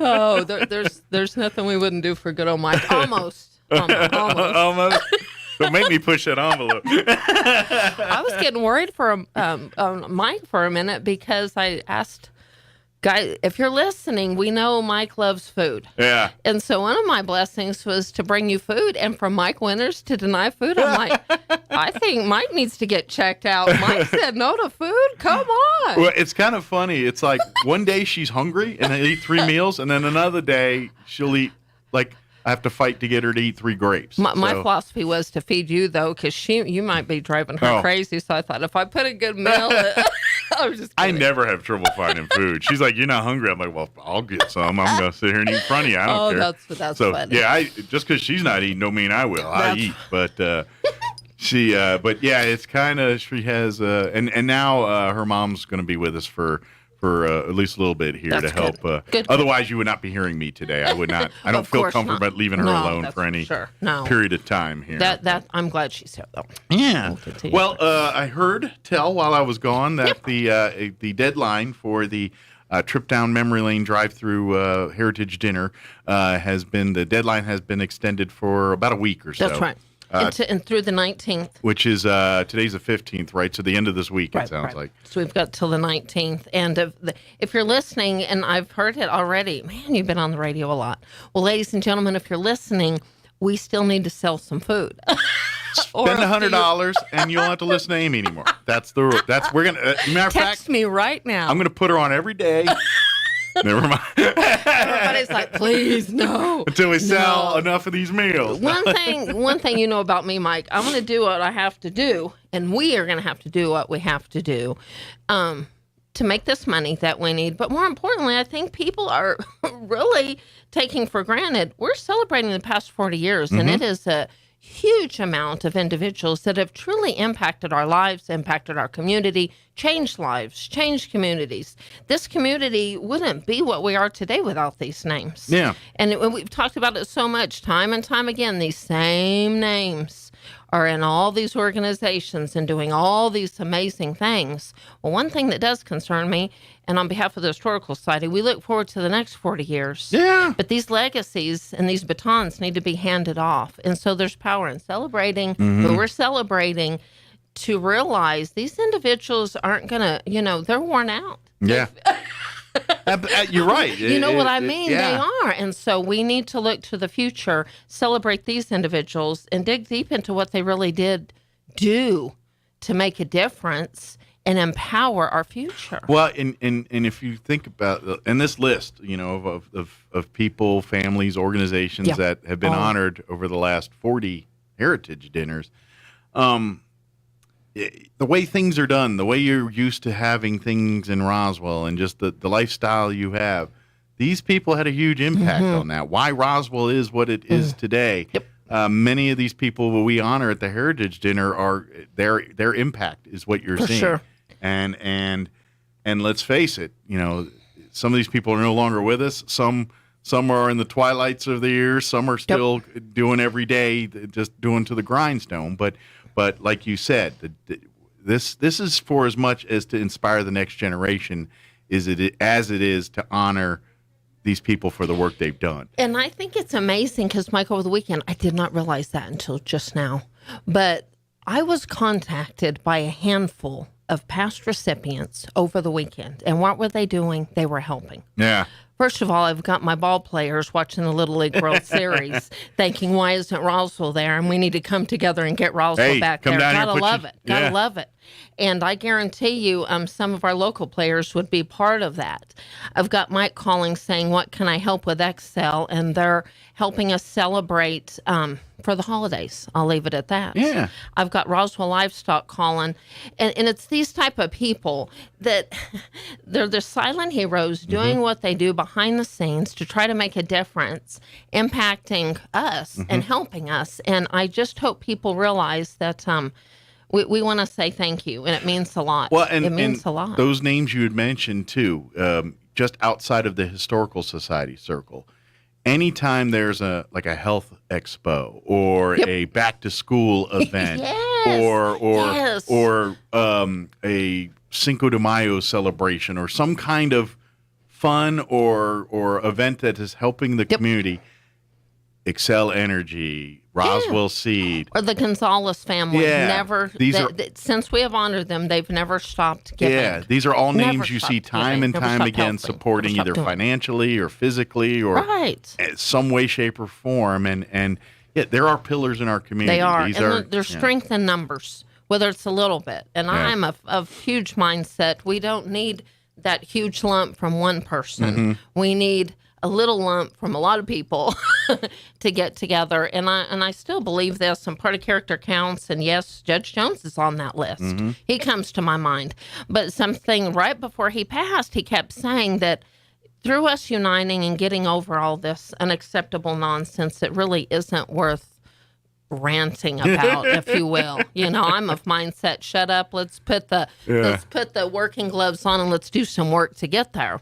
Sure, we're not going to agree about everything, but I'm going to tell you one thing we can't argue about, and that is our list. Yeah. And we can't argue about the rich history of this area. And one thing that we do take for granted is the history part. We sure do a darn good job of celebrating so many things around here. I think we take that for granted, that we are rich in history. Rich in history. Absolutely. I mean, we could never stop talking about that. And this is where I feel, me personally, a little bit blessed because I was not born and raised here. Yeah. Roswell's my home. I've been here 20 plus years now. So I think I've put in enough time where I'm definitely a local, and this is my home now. Yes. But I did not have the born and raised. So the history I know and things is all stuff I've learned and acquired as an adult, and I come to appreciate that a little bit more. Especially where I grew up in an area like D.C. where granted, yes, traditions, everything. I mean, history mecca, absolutely, but. Right. It's different. I live in, everything's a suburb of D.C. It's large. Yep. It's not the small town feel. It's not, they have organizations like this, but they're much larger and much less personal. Right. And so for me to experience that here and to see that, I think it's really cool. And it's something that people that grew up here kind of expect that's how it always is. For sure. And it's not. Well, what you see here and what's going on here, just because you've experienced it your whole life, that is not how it always is in a lot of other places. Ralph and I are getting ready for ball games, and we love it. We love for our little community to come together. Yeah. And, whether you wear red or blue, I always think about Jim Waldrop. What if you wear red and blue? Yeah.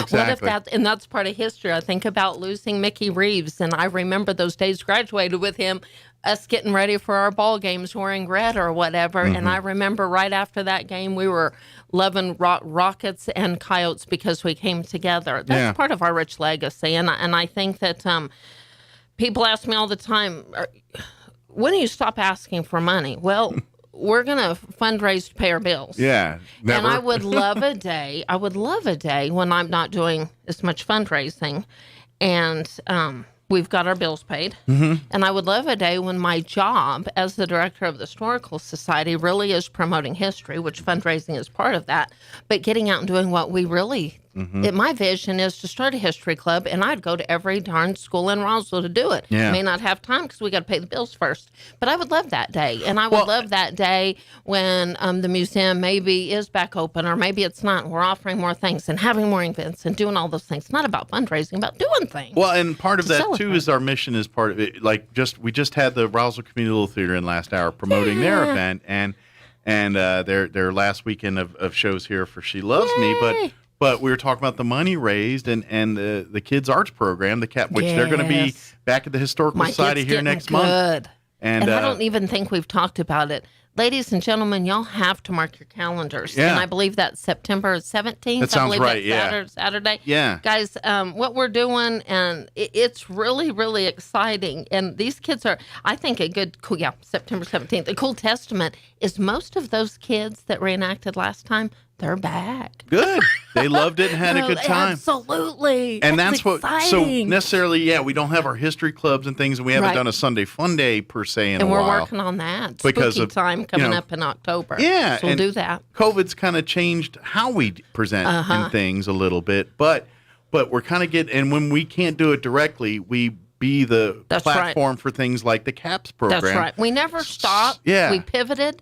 And we adjusted, and we're still doing that. Choo-choo train has never stopped. Yeah, but it might have diverted for a little bit, and I don't know. Maybe we're going to get back on that normal track. Maybe we aren't. Maybe we will, and we'll keep doing different and the same. I don't know what that looks like. And let's, I don't know. To be honest, what we do at the Historical Society, we are connected to every single organization here because we're the people that keep the chronicle of this community. We do our very best. As well as educating and showing the history, we're also the ones that keep it for the next generation. And that's why, and that's why when you ask Amy why so much fundraising, because that costs a lot of money. That house is a historical landmark, and we live in the world of COVID, and supply and demand's crazy.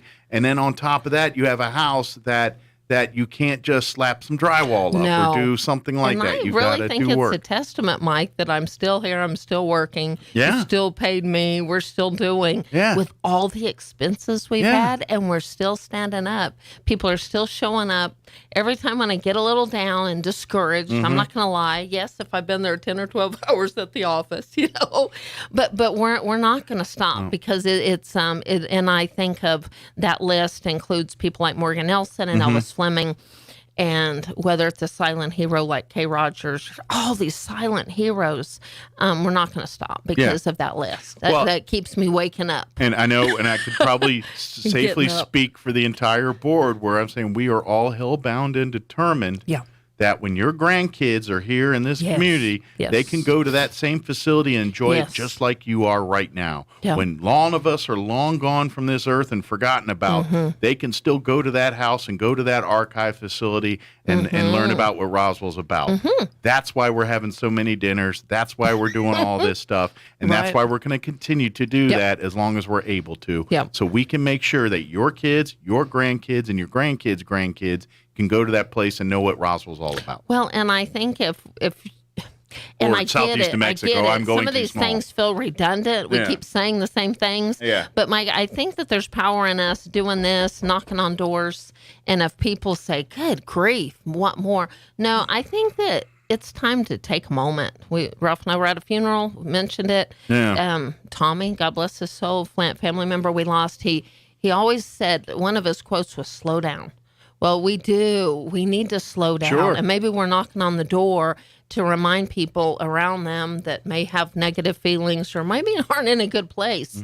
There's power in sitting, looking around, appreciating what you've got in our history. After the week I personally had, that has put a lot of that in perspective. Things that I cared about a week ago, like hard, not that I don't care about, but their priority in which importance to me have changed. Well, and the irony is I'm telling people to slow down, which everybody knows me. I'm always running around the museum. It's always do as I say, not as I do. But I'm running to help this cause that it reminds us to all slow down. And I do. I did it the other day. A volunteer, hi, Donna, I hope she's listening. Our sweet little volunteer is coming back every Friday. We took a moment to volunteer together, do something. I was sitting on the floor and we were slowing down, just sitting around, taking a glimpse and absorbing what that museum is in the house and not taking that for granted.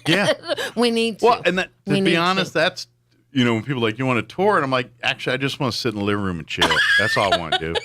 Just sit there and just kind of like drink it in. Well, maybe that can be your, once a month we need Mike, because you're good comic relief. You can give the tour from the couch. You know what, Mike? We used to have a man, and Harry Rose, God bless his soul.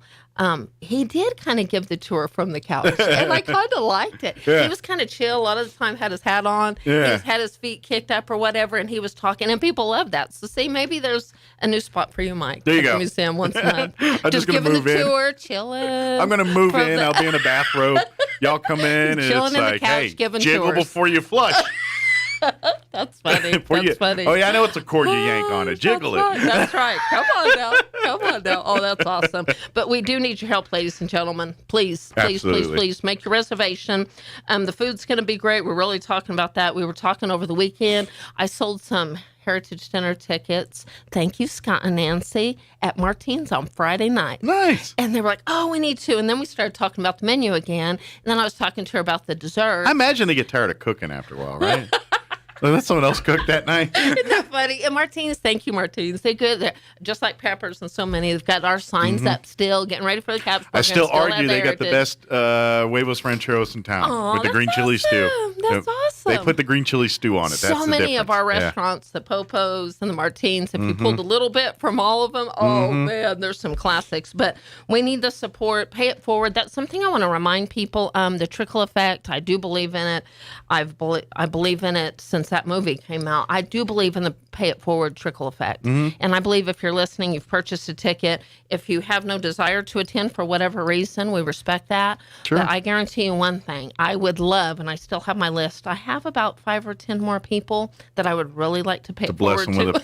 with a meal here. And we are really, really, really changing some lives that people don't realize about. It's just by offering a meal to people that are having a hard time. Think about some of that. I've got a family that's really struggling, lost everything.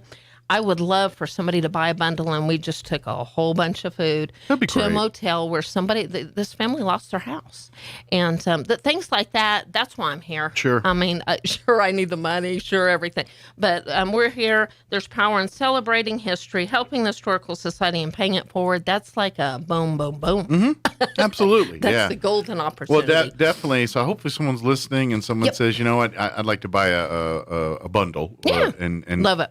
Yeah, we offer, forward. like I said, the 19th is our drop dead deadline. Yes, it is. There's not going to be any exceptions. Adam at Peppers is going to need time to prepare the reels, and so. And don't just drop it in the mail without calling me, because our numbers will be hard by the 19th. Yes. They're going to be hard. So if you put something in the mail, don't get me wrong, we love it, we need it, and we need a donation. But if you want to pay it forward or do something like that, give us a call, let us know, drop the check in the mail. We will make those things happen, and we just need your support. And if you've already purchased a ticket, we need that loose change. Yes. And it might be Mike Winters out there running through the parking lot, There you go. holding all those coins again like you did last time. I was putting a lot of little baggies of coins into our big Coke bottle. Or Folgers cans or all those fun things. Yeah.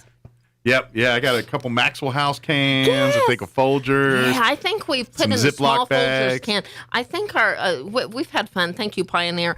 I think between $249 or $260 can be put in a small Folgers can. I mean, come on, that's amazing. It is. You can get a lot of cash in there. Now, granted, it is also a good workout regime because you fill up a couple Folgers cans. That's some curls right there. There you go. Get the gun show going. That's what I'm talking about. But like I said, we can get you can get for $100 you can get a box that will serve a meal of two. So for a couple there, or if you're just really hungry. Yeah, hey, go for it. Absolutely. You do you. I'm all. Hey, that's cool. But we also have our bundle, which is for $500, and you get 5 boxes. So basically 10 meals. We can go to 5 different places with those if we need to. Be happy to. Love to do that. That's the most we can do. We can't split the boxes, but we can. Right. No, we that can is true. we can deliver 2 meals up to 5 of 5 in the box or in the bundle. Sure. To wherever locally here. We're not going to go to Schenectady, New York, or nothing. Well, but probably not. We'll go to Roswell or Teaser or somewhere like that if we need to. We'll do what we have to do. Absolutely. And if you can't afford, if $100, hey. Times are hard. We've had a lot of donations bringing in, even $20, $50. Hey, every little bit helps. Absolutely. So any way you can. And if you want maybe something that lasts a little longer as a keepsake, then shop on our website. Shop for books and artwork. We still have the Hurd family with their prints. We have those, and we get a little money every time one of those are sold. For sure. Anytime you buy a book through our website, through our great local authors, a little piece of that comes to the Historical Society. So if you support our John LeMays and Donna Blake Birchells and our Elvis Flemings, we still have a few of his books lying around here. We do. When you buy it through the Historical Society, you're helping those artists. Every little bit helps. And they have passions for us too, so they wanted to help us, and so it's. And speaking of books, the commemorative book we're working on that will come with your meal for the Heritage Dinner, that will only come if you make a donation or if you buy a box. That's the way it is. This commemorative booklet is really, really cool. And I'm just partnering with Southwest Printers. Thank you to the printers. They're so good to us, take good care of us. Something else special is going to be in the bag. It's really special. And just the hint we'll give us, it's some leather. It's gonna be in the I just bag. thought So of something based on past people's demands. Next time we do a booklet, we should just slip in a choose recipe from the book and just say, hey, I know the books are hard to get now. That's true. But we could put one recepe. That's from true. the choose, if they'd be down with it, of course. That's true. I just want to give away their secrets. But that legacy, that's a rich legacy. If you're like, I can't get that book anymore because they're really hard to get. That is true. I don't even think we can get them anymore, can we? I think we've pretty much given out all we've got. If somebody's listening, We just came across a book. Okay. We have a cookbook, singular. I can't get 10 calls. Okay. I will take it to the highest bidder, Okay. though, because that's a lot We of will. fun. We will. We'll get into a bidding war for it. But yeah. Mr. Chu would want to help us. Yeah. But he would want them to have that recipe too. Well, maybe that's so where we got to came dangle a across the carrot. book. Thank you, Donna and Robin. We've been doing some work and cleaning and stuff, and we came across a cookbook. So Good. there you go. We've got one. Good. That's exciting. So, pony up. We'll give it to you. There you go. But it's going to cost you. It's going to cost you. Like at least a window. Just kidding. Oh, that's funny. But That's cool. but maybe we should do that in their future booklets. It's probably too late for this one, but slip a chew recipe That'd in there. be cool. That'd be a lot of fun. Not only get the book, maybe that's a good idea for in Christmas. there. We need to contact the Choose family Yeah. and see if they're all in. Because you know what, Mike, would be really interesting is if I asked permission for one recipe, and I would be fascinated to know what their one recipe. What's the one is. they're gonna go with? I'm assuming it'd be one thing. That Well, I know sweet there's- and sour. I would. There's a think couple that would items be. that people crave left and They right do, from there, for and sure. the sweet and sour is Top one. 5. I feel like Man, there's a those- fried rice recipe in there that's very and then, demanding. And then even the soup. Yeah. And then the good old onion rings. I mean, Yeah. you can't go wrong with it. Yeah, the onion rings are very goodness highly coveted for that Oh, my recipe. So maybe it's one That'd of be a lot of fun. the high Maybe we'll do demanded that for ones. Christmas. It's So. never too late. Yeah. Look for that. Slip Awesome. one in. Awesome. It's like, I don't want the box, but I want that book with the recipe. Okay. Whatever carrot I got to whatever dangle it you. takes. Yeah. We'll So, see. We'll entice but, one way or another. and of course, if you're wondering, well, what's in the box here? What's in the box? 2 delicious meals. You're going to get a beef entree, which is going to be braised beef tips, a chicken entree, which is a spinach and artichoke chicken. Both meals will be served with red new mashed potatoes, a summer squash medley, rolls, butter, and of course you get a shrimp appetizer, big Shrimp cocktail. Yeah, the oxymoron of jumbo shrimp, and then of course one of his patented desserts will be There coming, you or 2 go. actually. Yes. Dessert for 2 will be coming That's with it right. as well too. And will not disappoint. And then of course if you get the bundle, you'll get 5 of those boxes. Yeah. So 10 people to That's feed. right. So we can deliver. If you get the bundle, delivery's kind of For sure. comes with it automatically. But if you just want a box and you want to give us another $10, we'll take it wherever you want to. That's no problem. And but And you you've can got, even have Mike Winters deliver. You can. I'm trying to make you arrangements can for that. or so. you can pay $10 for me not to show up at your house, and I will do that too. Like here's $10. Please don't let him have it come. either way. And I'll be like, I'll be happy not to see you for $10. But Or John LeMay could even autograph a book and deliver your food. There through you go. He is delivering. he'll so there you autograph go. your We can sandwich make if those. you want to. We can make those arrangements. Absolutely. But don't forget the 19th, which is just 4 days away, is our drop dead deadline. We need your reservation by then. We cannot extend it. We would love to, but we cannot. The staff at Peppers need that time to prepare, get the meals, get everything they need. Weird things like those styrofoam tray boxes are really, things you don't think Bags, much all those about. fun He's things. got to line that kind of stuff up. So I'm sure he's got some on the stash. Yep. For events like this, Right. but he's got to get more and keep all that. So That's right. So to help him make sure he's got everything he needs, we need to make sure we cut it off at the 19th. Yep. So. Call the museum at 622-8333 if you have any questions. You can email me directly at 575. Oh, you can text me at 575-915-4471. That's my cell phone if you have specific questions. Okay. Email me at historydirector@outlook.com. I just checked the website this morning because we got a donation, so we're still good to go on the website, roswellnmhistory.org. Yeah, come learn all about the historical And under side of there. events, we've got that fun spooky event coming up in October, information about the CAPS event coming up. So go to the website for more information Yeah, about all these definitely. fun And then you things. can learn more about it. And of course, if you want to become a member, Membership. couples, individuals, businesses, all can do The it. only thing we need you to call on is if you're interested in renting the archive facility, we need you to give us a call. You cannot do that online. Okay. So call the museum, and it is booking up. But I if- was checking. We're going to be worn out in December. It's a good problem to So have. don't take that for granted. If you want to look into that, give us a call today. We're By the booking way, up. if you're on the board, you're not going on vacation for Christmas. I know because Not I might allowed. need the time off. Well, thank you, Amy, Thank as you. always. Thank you for Thanks. everything, Yep, and prayers to personally, Kim. and yeah, Prayers to Kim. She's doing well, and Yeah. who knows? Maybe not this week, or maybe not next week, but here soon, maybe we can bring her in for She's a little a bit and trooper. hang out with That'd us be fun. here, so. Cool. Thank you. Thank you very much. Yep. It is 8:56. Let's go ahead and take a quick break. Wall Street update, and then a quick commercial break before we get you into news see if this computer is going to be. No, it's working. All right, we'll be back. Don't go away.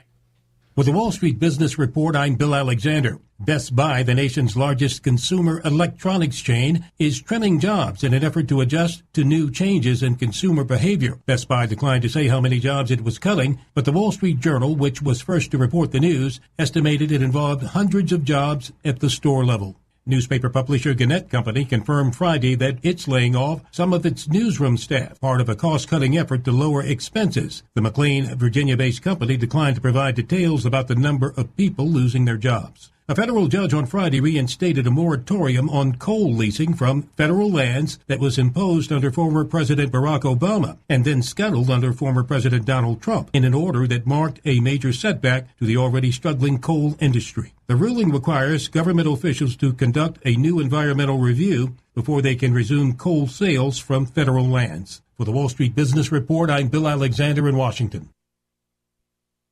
Roswell Ford presents the second annual Hometown Heroes Car Show and commemoration of 9/11. Saturday, September 10th from 10 a.m. to 1 p.m. at the Wool Bowl in Roswell, with lots of different categories to choose from, including classic and muscle cars, lowriders and hot rods, best paint job, and so much more. Trophies awarded to first place in each category, with a $1,000 cash prize for best overall, and lots of great prizes, including a smart TV, an LGS gift card, furniture, car washes, and more. Enjoy jolly jumps, snow cones, music, and food. Best of all, it's free to spectate and only $25 to register your vehicle, with a portion of the proceeds to benefit the Tunnels to Towers Foundation. Register and get more info at roswellford.com. Sponsored by La Salsa, Decor of Carlsbad, LGS Guns and Ammo, Chaves County Heroes, 106.5 Roswell's Talk FM, Suds Up, One Party Rentals, Piero 106.1 FM, CRM Discount Awards, National Furniture Liquidators, Keep Chaves County Beautiful, and Let's Play Entertainment. The second annual Hometown Heroes Car Show, Saturday, September 10th at the Wool Bowl in Roswell.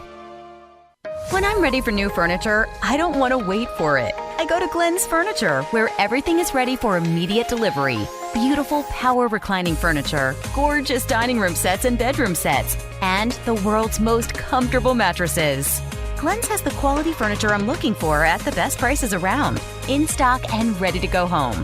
So don't wait around. Hurry to Glenn's Furniture at the corner of Union and Alameda, delivering for free since 1953. When you think of home health care here in Roswell, what's the first thing that pops into your head? That's right, Frontier Medical. We've been doing it better than anyone else for over 20 years. From in-home nursing to physical therapy and so much more. Doctors and hospitals from Albuquerque to Lubbock and everywhere in between have been trusting their patients to us here at Frontier Medical. So when it's time to make a choice, remember Frontier Medical. 575-627-1112. Frontier Medical. Name to remember. Here's a Mornings with Mike Winters fun fact. 1 in 3 snake bite victims is drunk. 1 in 5 is tattooed. Hold my beer and check this out. Here's Mike Winters. And good morning. Closing in on 9 o'clock. Town Hall News coming up next. We'll be back on the other side. No guest next hour, so you're going to hear a lot about my last week and a half. So that's what's on tap. So either love it or hate it. We'll be back on the other side. You're listening to 106.5 Roswell's Talk FM, KEND, Roswell, New Mexico. News this hour from townhall.com. I'm Rich Thomason. Backlash from the FBI's unprecedented raid on former President Trump's Florida residence. The FBI and Department of Homeland Security warning of an increase in threats to federal law enforcement personnel and other government officials. Meanwhile, some of the boxes of paperwork seized from Mr. Trump's home may be subject to attorney-client privilege and potentially executive privilege. Agencies classified records from Mr. Trump's Palm Beach home during its unprecedented Monday morning raid last week, including some marked as top secret. But the former president's disputing the classification, saying the records have been declassified. The raid is being criticized by Republicans and even a few Democrats as an overreach by the Biden administration's Justice Department. Rhonda Rockster reporting. House Republicans issue a scathing account of President Biden's abrupt withdrawal of U.S. troops from Afghanistan 1 year ago. In a 100-page report regarding President Biden's April 2021 speech on the event, GOP members pointed out 5 claims that show the president knew very little about what he was doing that led to the overall disaster. The Washington Examiner details all of the claims Mr. Biden made, contradicting what actually happened according to the report. Republicans called out the Biden administration for the lack of preparation and for not honoring commitments. This comes as retired Army General Jack Keane said that the U.S. has returned to conditions as they were in 2021, 1 year after the country's botched withdrawal. Bernie Bennett in Washington. Will President Biden run for re-election in 2024? Veteran New York Democrat Congresswoman Carolyn Maloney tells the New York Times that he will not, nor should he, says Maloney. On Wall Street, stocks are in the red this hour. Right now, the Dow down 49 points, while the NASDAQ Composite Index is off 44, and the S&P 500 Index trading 15 points in the red. More on these stories at townhall.com. This story is called The Ugly Truth About Timeshares. If you think you've done your family a favor by buying a timeshare, well, you need my help. Hello, I'm Chuck McDowell, founder and CEO of Wesley Financial Group. 10 years ago, I started helping folks cancel their timeshare. And the process started what's now called the timeshare cancellation industry. Timeshare is the only thing that you can buy that you can't tell me how much it's going to cost or when it's going to end. When you buy a timeshare, you give them a blank check to fill out any amount they want for annual maintenance and assessment fees. Sounds crazy, right? Well, the crazy thing is, this never ends. Stop the insanity today. Call my office now. I guarantee if we can't cancel your timeshare, you'll pay nothing. Were you lied to when buying a timeshare and want out? Get the facts about timeshare cancellation. Call Wesley now for your free information kit. 800-909-4747. 800-909-4747. 800-909-4747. Russia's leader and North Korea's dictator have apparently become pen pals. Vladimir Putin reportedly said closer ties between Russia and North Korea would help strengthen the security and stability of the Korean peninsula and wider region.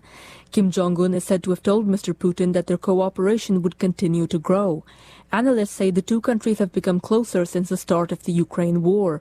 A Russian military expert told state TV last week that Pyongyang was ready to send 100,000 troops to Ukraine to help Russia. North Korea has also recognized two Russian-backed breakaway regions in eastern Ukraine as independent states, causing Kyiv to sever ties with Pyongyang. That's the BBC's Aina Aslam. The Polish president and other officials marking their nation's Armed Forces Day holiday today, alongside the U.S. Army commander in Europe, as well as regular American troops. News and analysis, townhall.com. They say you can't take it with you, and sure enough, this wealthy Indian businessman did not. Veteran stock market investor and billionaire Rakesh Jhunjhunwala has died at the age of 62. He was known as the Warren Buffett of India because of his savvy business dealings and uncanny ability to pick the winners. Jhunjhunwala's estimated net worth, $5.8 billion.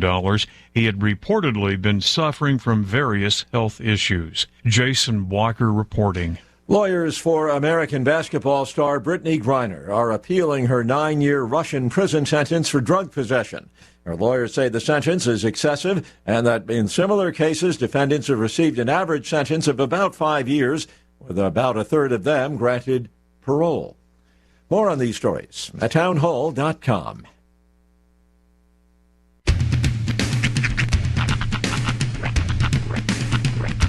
What in the wide, wide world of sports is going on here? I promise you, whatever scum did this, not one man in this force will rest for 1 minute until he's behind bars. Now let's grab a bite to eat. Yeah, come on. I feel the hot wind on my shoulder and the touch of a world that is older. I hit the switch and check the number. I leave it on and then I slumber. I hear the rhythm ringing through it. Flamenco guitar and cumbia music. I hear the talking of the DJ. The travelation, what does he say? I'm on a Mexican radio. I'm on a Mexican radio.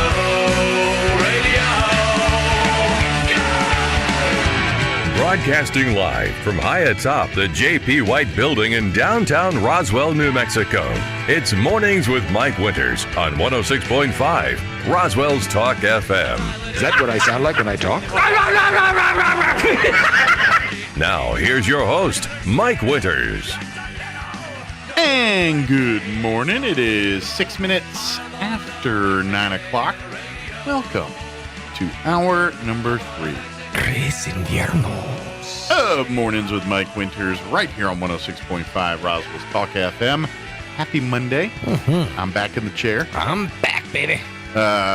Sean and these guys, big thank you to all you for keeping the home fires burning here. Absolutely. While I was gone last week.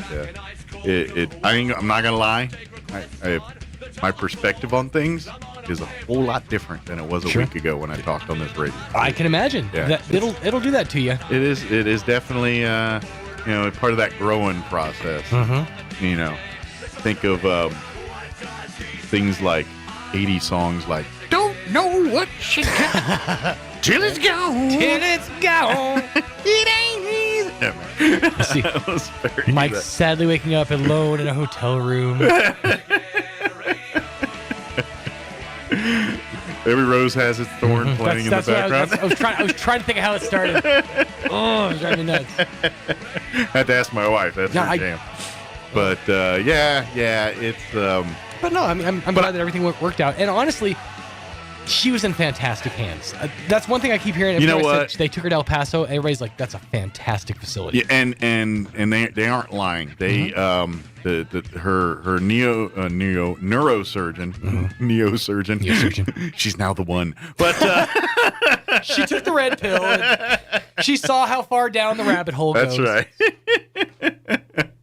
But no, they are a 10, and I will tell you this: the surgeon, like even their staff, that because I think he's a neurosurgeon.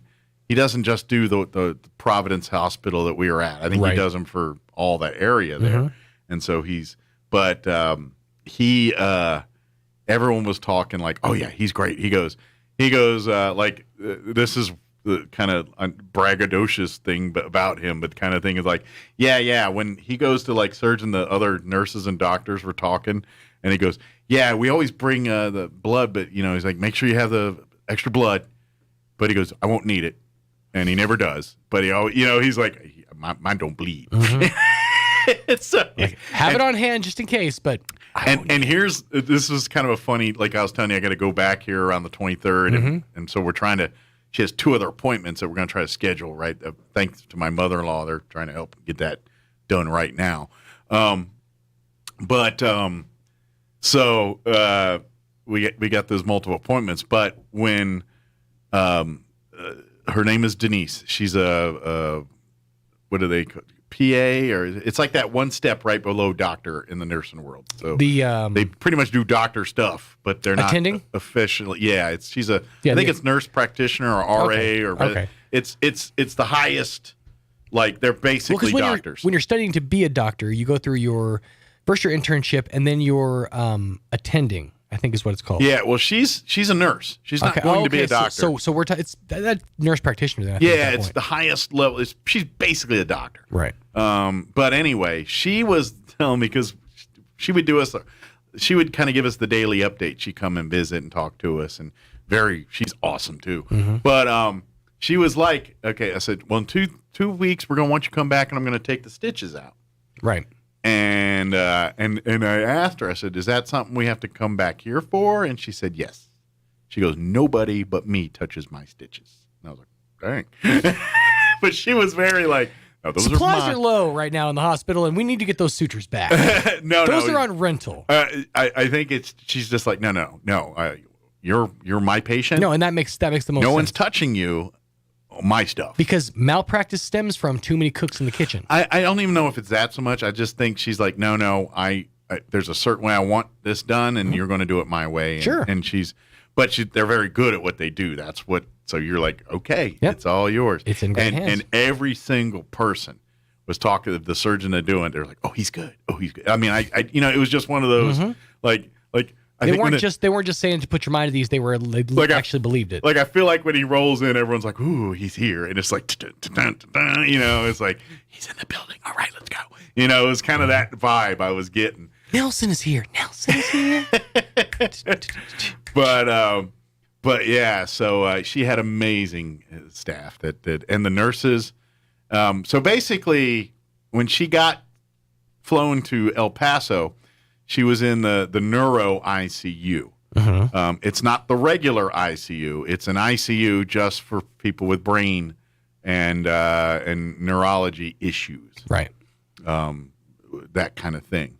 But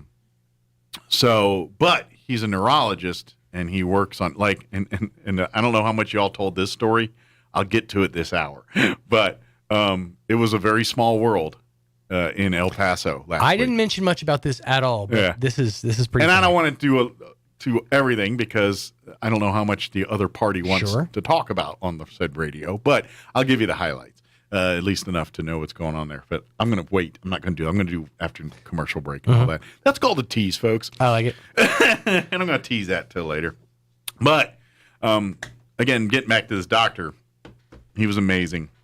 But every other doctor, we have a neurologist, nice gentleman. He's actually he's the one we're going to see that's like the healthcare part. Where, like the aftercare. Yeah, the neurosurgeon side, they're just wanting to look at this. The neurologist is everything after that.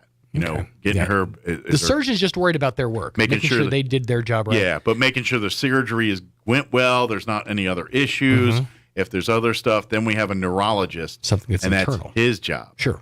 Now, on top of that, because we're still not 100% sure on the blood, you know, where this blood clot came from.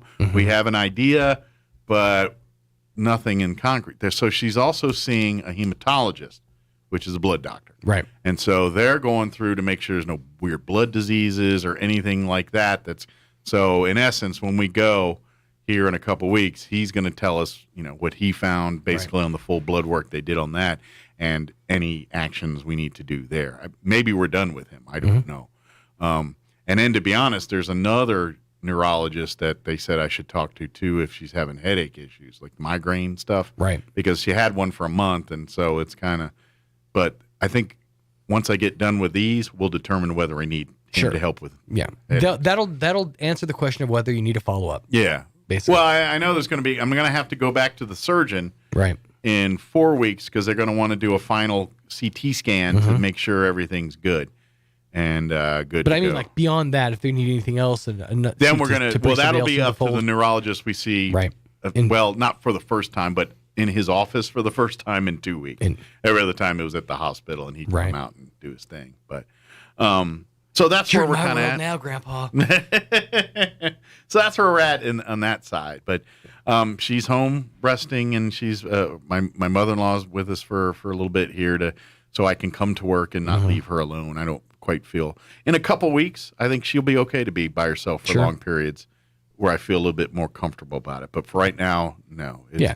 Which and as far as here goes, most of everything is taken care of. I might borrow you for a voice or something, but yeah, you don't worry about here. Yeah, and of course it's a big week. High school football gets underway Friday, so we're going to get that to you. We're going to have Goddard and Roswell and Artesia football and all of our sister networks of stations and KSVP TV and all that good stuff. So yes, sir. We'll be carrying it all for you. It's 9:15. Let me do weather, and then we'll take a break here in a little bit. And then, I got more stories, so you're going to hear them whether you want to or not. If you don't, listen to Sean's show on 92.9 The Brain. He plays good country music. Way more entertaining. All right, we'll be back. Here's the weather. I'm meteorologist Steve Hamilton with your Pecos Valley weather. We'll stay fair and hot for a little while. Looks like we do have a change in the weather pattern coming up by Wednesday afternoon with better rain chances. For now, lots of sun. Our afternoon high today in the mid to upper 90s and a little bit breezy. Overnight will be clear, our low near 70 and then mid 90s and sunshine for Tuesday. Few afternoon thunderstorms coming up by Wednesday. That's your latest forecast. I'm meteorologist Steve Hamilton. Thank you, Steve. Currently 81 degrees here in Roswell. Humidity is at 53%. Winds currently out of the south at 12 miles per hour. Today and tomorrow, sunny mid-90s, a little low 90s tomorrow, and then moisture back in the forecast. But for today, no real talk of rain, just sunny skies, a high of 96. Southeast winds 10 to 15 miles per hour. Tonight, mostly clear with an overnight low of 68 degrees. South winds 5 to 15 miles per hour. Tuesday, mostly sunny, 92 for a high with south winds 5 to 10. Tomorrow night, mostly cloudy with an overnight low of 70, south winds 5 to 10 miles per hour. And then Wednesday and for the rest of the week, rain chances are in the forecast, some pretty good ones around Thursday, Friday time frame. But for Wednesday, a 20% chance of rain for the afternoon. They say some of those storms could produce some heavy rainfall. Sunny with a high of 91, north winds 5 to 10. Our chance of rain bumps up to 50% Wednesday night. They also throw in that caveat about some of the storms producing heavy rainfall. Mostly cloudy with an overnight low of 69 degrees. Thursday, we're looking at a 40% chance of afternoon showers and thunderstorms. Once again, some of those storms could produce heavy rain. Partly cloudy, high of 87 Thursday. 50% chance of rain Thursday night, mostly cloudy, overnight low of 68. Friday, we're looking at a 40% chance of showers and thunderstorms, partly cloudy, 89 for a high. Friday night, 40% chance of showers and thunderstorms, mostly cloudy, 68 for an overnight low. And then looking at the weekend, Saturday, a 40% chance of showers. Once again, some of those storms could produce heavy rain, partly cloudy, high of 88, 30% chance of rain. Saturday night, some storms could produce heavy rainfall, mostly cloudy, overnight low of 69, and then a 30% chance of rain for Sunday as well, partly cloudy, highs near 90. So not much talk of rain for today or tomorrow, but beginning Wednesday on, it's game on for the moisture. So do your rain dances, wash your cars, knock on wood, whatever you got to do, make some of that moisture stick around here, because I know you got a bunch of rain last week from what I hear. But I'm pretty sure we could use some more based on, what I've seen. All right, it is 18 minutes after 9 o'clock. We're going to take about a 3-minute break here, and then we'll be back on the other side. Don't go away. You're listening to Mornings with Mike Winters. Martine's Capital Cafe in Roswell offers authentic and highly rated New Mexico food. Explore their amazing menu featuring huevos rancheros or asado with eggs or their green chili stew. And you can't forget their award-winning green chili cheeseburger, all made from scratch using their finest and freshest ingredients. Open for carryout with curbside delivery or limited dine-in. Just call ahead 624-2111. Martine's Capital Cafe, always pleasing the most refined palate. Open Monday through Saturday from 6 a.m. to 8:30 p.m. at 110 West 4th in Roswell. Well, the biting bugs and the ferocious flyers are out in force, and if you don't take care of them now, you'll be swatting and scratching all summer. Makes me itchy just thinking about it. Hi, this is Jim Gill from Roswell Seed Company. Whether it's keeping the fleas and ticks off your animals or keeping the flies and mosquitoes away from your barbecue, you got to use the right stuff, and you got to do it at the right time. So come see us now at Roswell Seed Company, and don't let the bugs tick you off. Get it? Tick. If you're missing a tooth or several teeth, a dental implant may be the ultimate solution. Implants look and feel so much like real teeth that you probably forget you have an implant. Maupin & Brown Dentistry is one of New Mexico's most experienced implant providers, with literally thousands of implant patients who are absolutely delighted with the results. Call Maupin & Brown today for an evaluation. You'll be surprised how affordable implants can be. Maupin & Brown, your choice for experienced, state-of-the-art dentistry.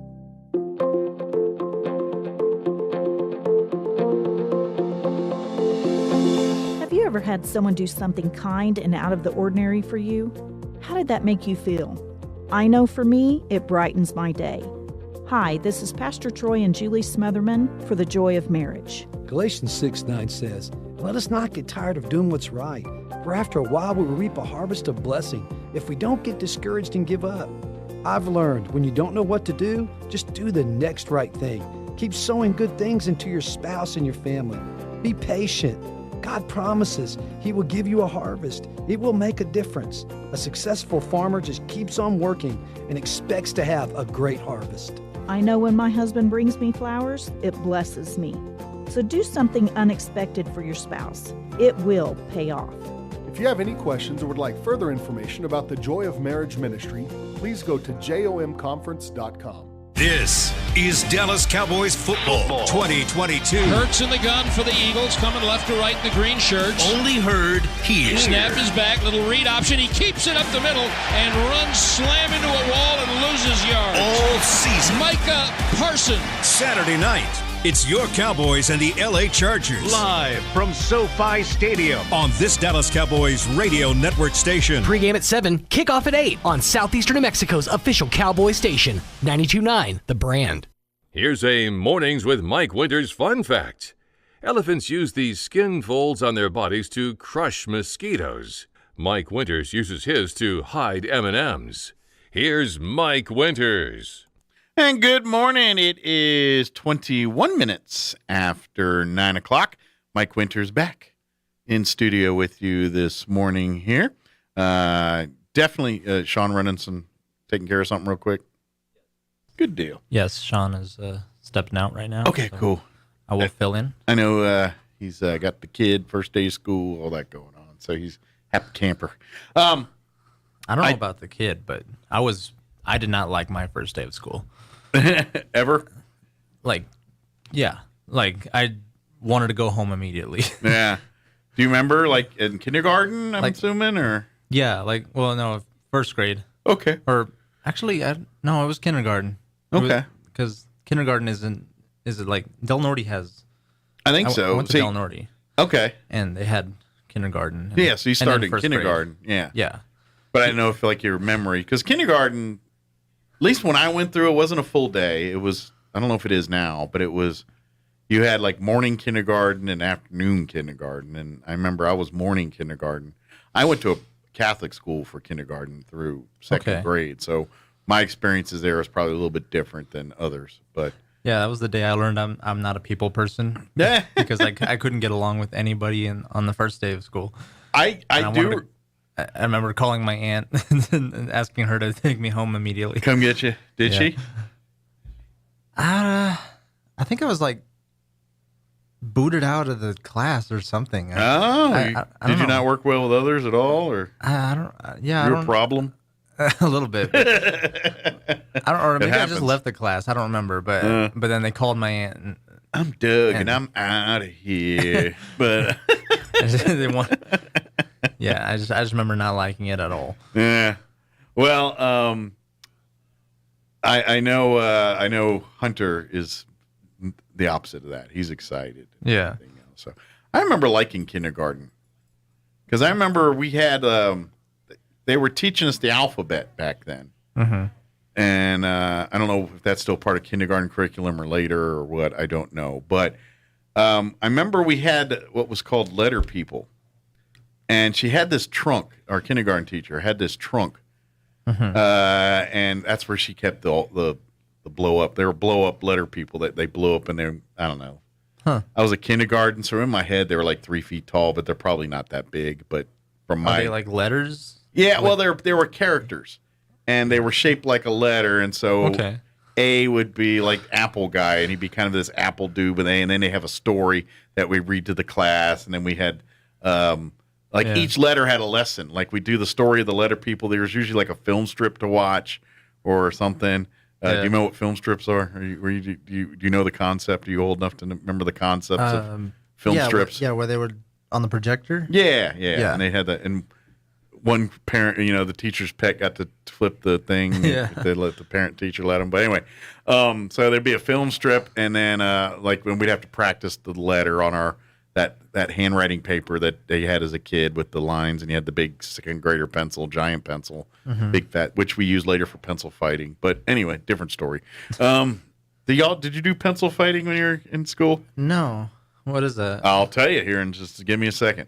That was a thing when I was elementary school. Sounds dangerous. Not really. It's not really.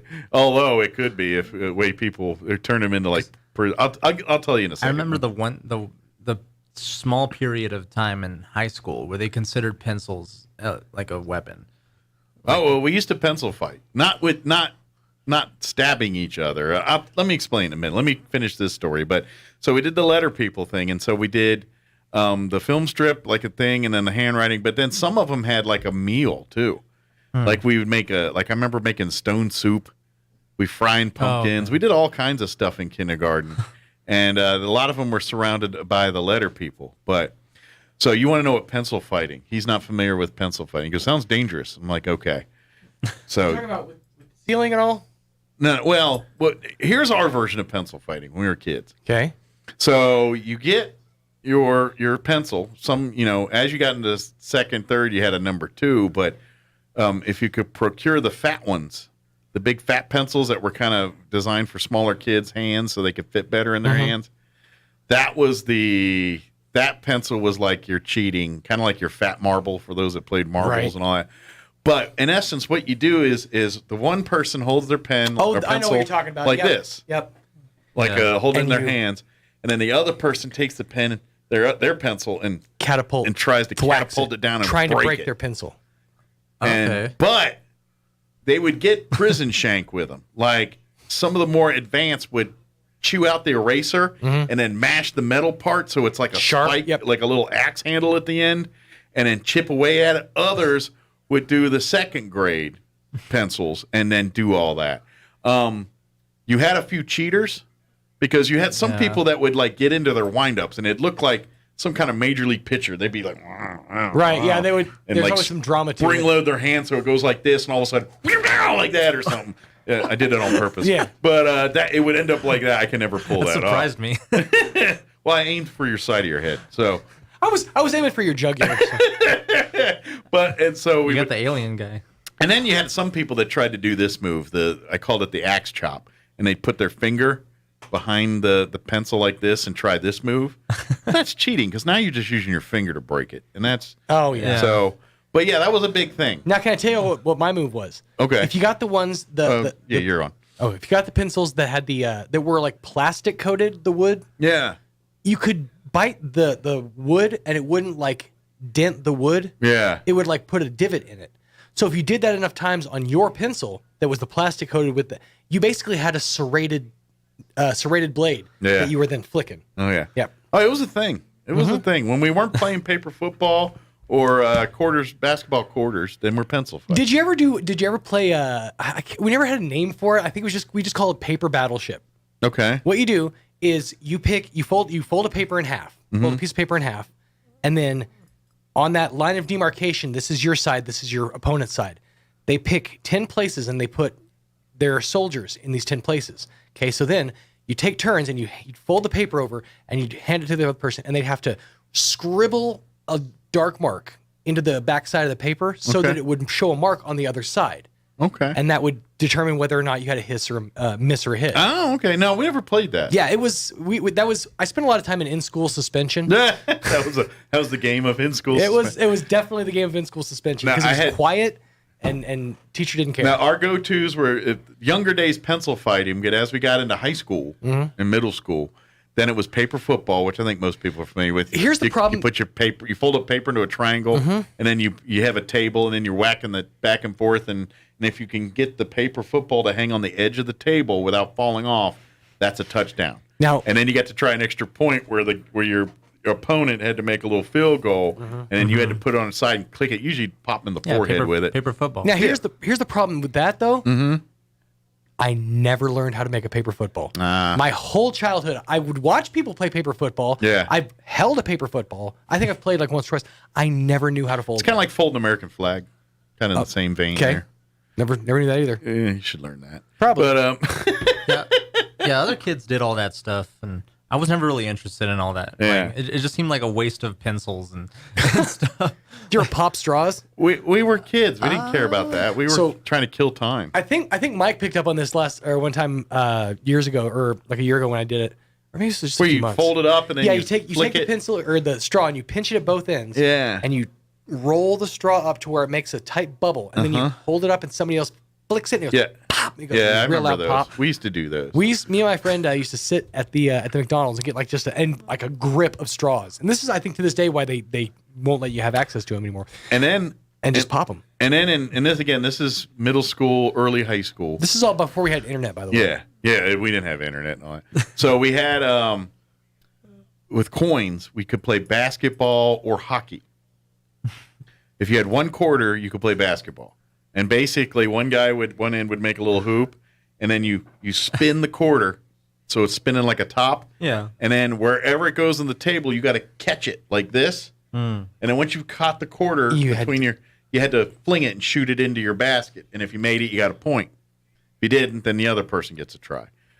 Then we had hockey, where you took 3 quarters, and then you had to you put the quarters and made like a triangle on the table. Mm-hmm. So you put 2 like that, and then 1 behind it, and then you had to smack the one in the back to get the ones to shoot out, and then you had to hit them between to get to the goal. I know that sounds confusing. Hold on, I'm gonna show young Roy here in coins. Yeah, and so that's how we played hockey. Okay. And so those were we spun quarters against each other and bounced them off and see which one would win.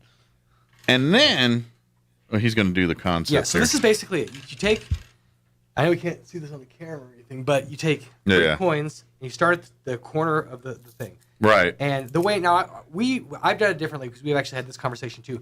You'd flick 1 coin and then your object was to get this coin between these 2 coins without touching it. So I just failed. So if you touch them, you're out. Your turn. Yeah, you're out. So the idea is to hit this enough to get these split enough to where you can then get a good, open thing. Seeing. Okay. And so the idea is slicker coins work better, heavier coins work better, but we always did I think pennies because we were poor. And then once I got past freshman year in high school, and freshman year is when it really got introduced to me, we had the game quarters, and that was for money. And that one, that one was for pain. I remember whenever. Well, for us it was money. So wherever many quarters you had, it'd be you and 2 buddies, and then you flip quarters, and the odd man wins.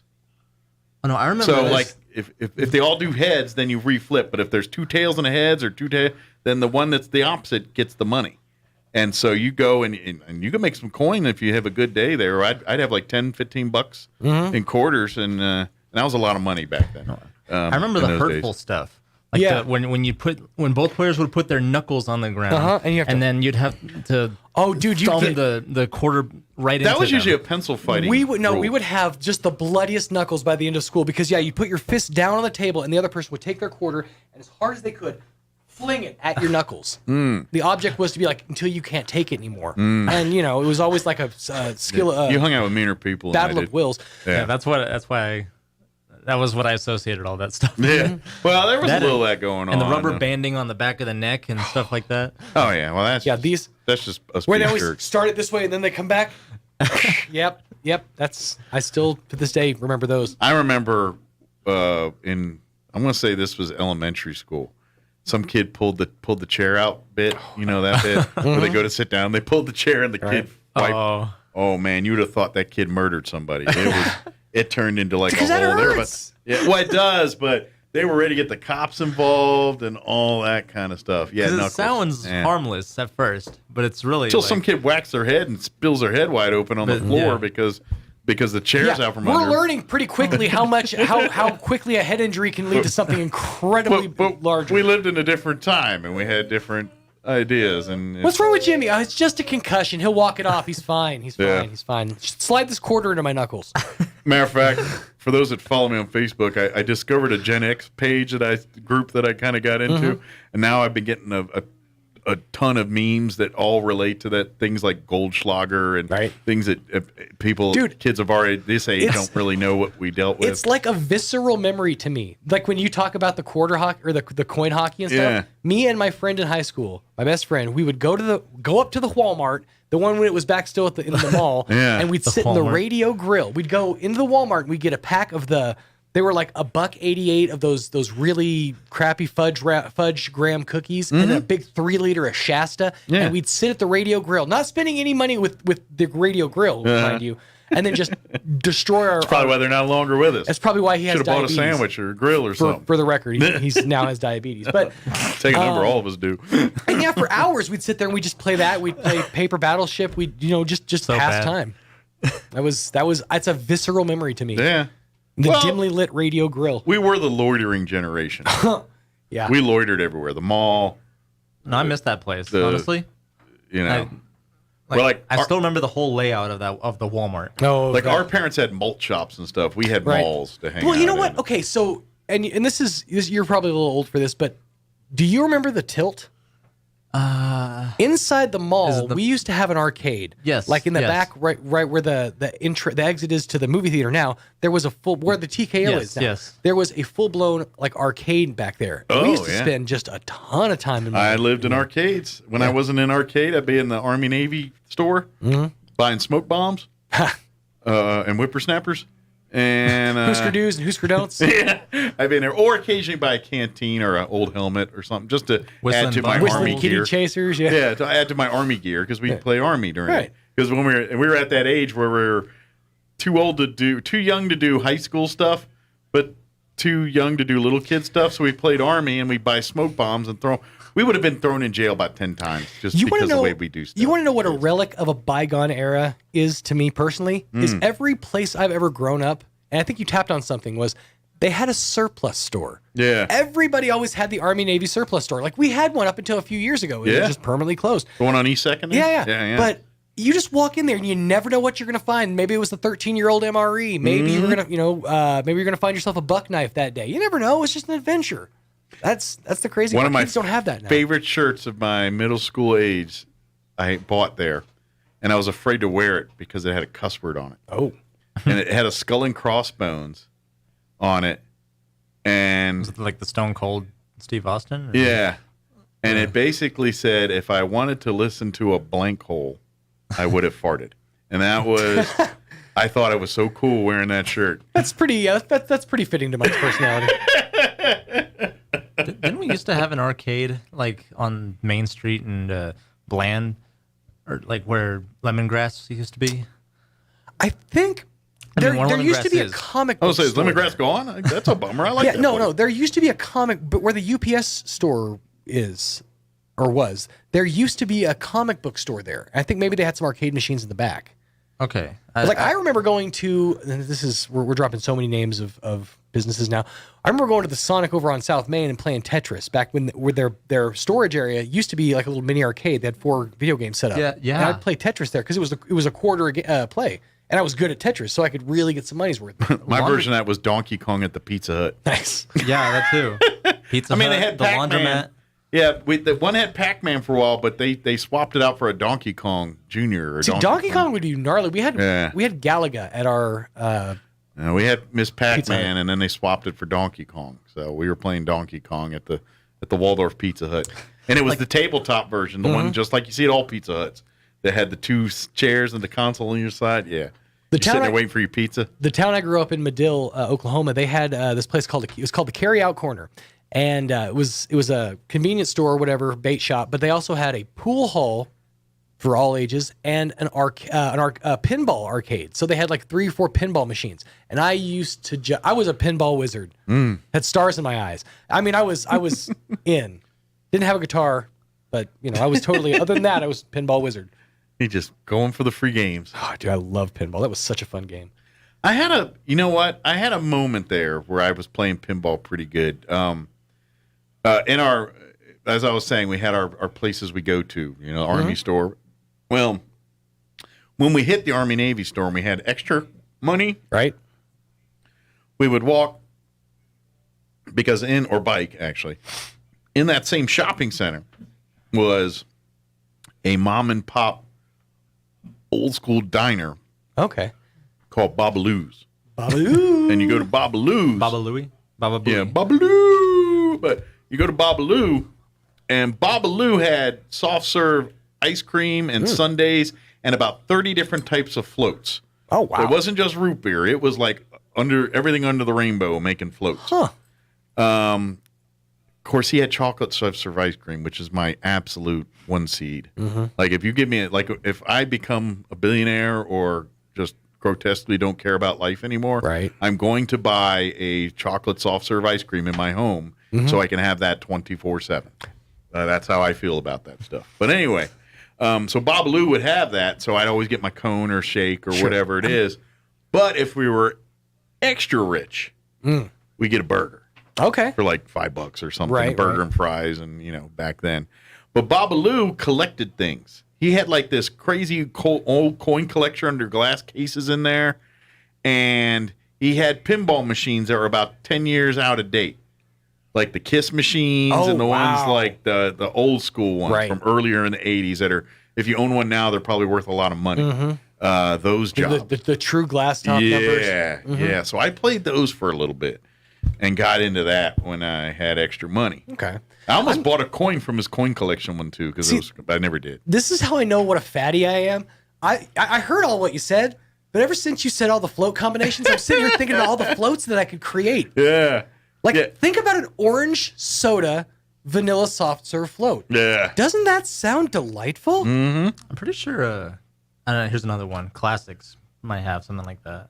I don't know. Yeah, but this was Or different. They used to. Yeah, this was different than because it was like a diner. It literally had the bar pop Right. where you sat in there. I think there's 1 or 2 tables. Every but small both sat town at the had little one of bar those. there and ate. Ours was called the Sportsman. Yeah. I used to go and it was like that. It was like a malt shop. They had like some different like local fare or whatever. But yeah, they were like burgers, fries. I think it was a catfish platter because we were from it was Oklahoma.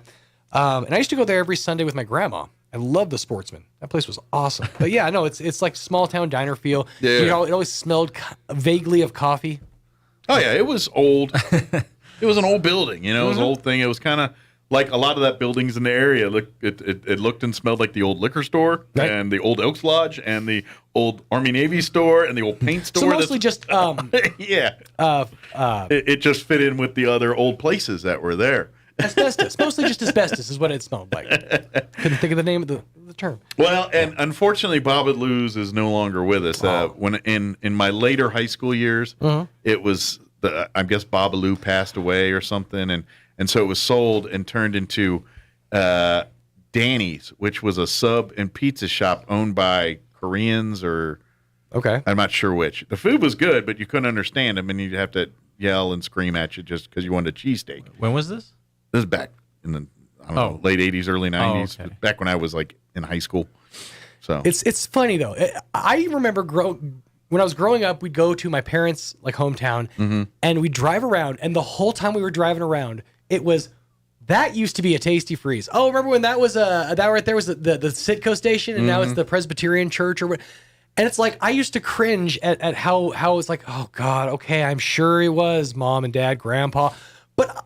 Holy moly, if I'm not doing the exact same thing to my children today. Because that was special to you. I drove by and you want to share it with their kids. The Taste of Thai over here on West 2nd. I'm like, that used to be a Tasty Freeze. Right over there, right next to the Portofino, that used to be a Pizza Hut. Now, obviously, that looks like a Pizza Hut. But yeah, it used so to be all a these, Burger King. That barbecue place used to be a Sonic. It's like 2nd Street was wonderful, by the way, back in the day. They had a lot of glorious places to eat back then. Well, and I since I didn't move here till like 2000, there's a lot I've heard of other places that were there prior to me getting here. You know, the burger joint there on 2nd. It's not Blake's. It was Wally Burger. Wally Burger. It's a car lot now. Wally Burger. Oh, you know what? I never got the East 2nd location was open for a long time. Yeah. So good. You know I never really got to try the Wally Burgers. They were kind of gone by the time. Their grills were so perfectly seasoned because they've been open for eons. Yeah. But yeah. That's what I heard. Is the grill is just so seasoned. The commercial, though, was one of those, it was annoying as all get out, but it stands out in your head because it was Wally Burger, Wally Burger, Wally Burger, Wally Burger. It was all the different ways you could say it. And then the TV commercial was my old buddy from the other station talking. He's like, here for Wally Burger. And then at the end, it was 2 fingers pointing to 2 different locations because they had the East 2nd and West 2nd location. Okay. And that was their TV commercial. Nice. Like, I remember that growing up. But yeah, oh man, that place was amazing. Or I had a lot of people love that place. But I never got to try it. Julie's used to be Lalo's before. Okay. Well, Julie's is great too. Oh, so good. They got the, my wife will tell you the best burger in town's at Julie's.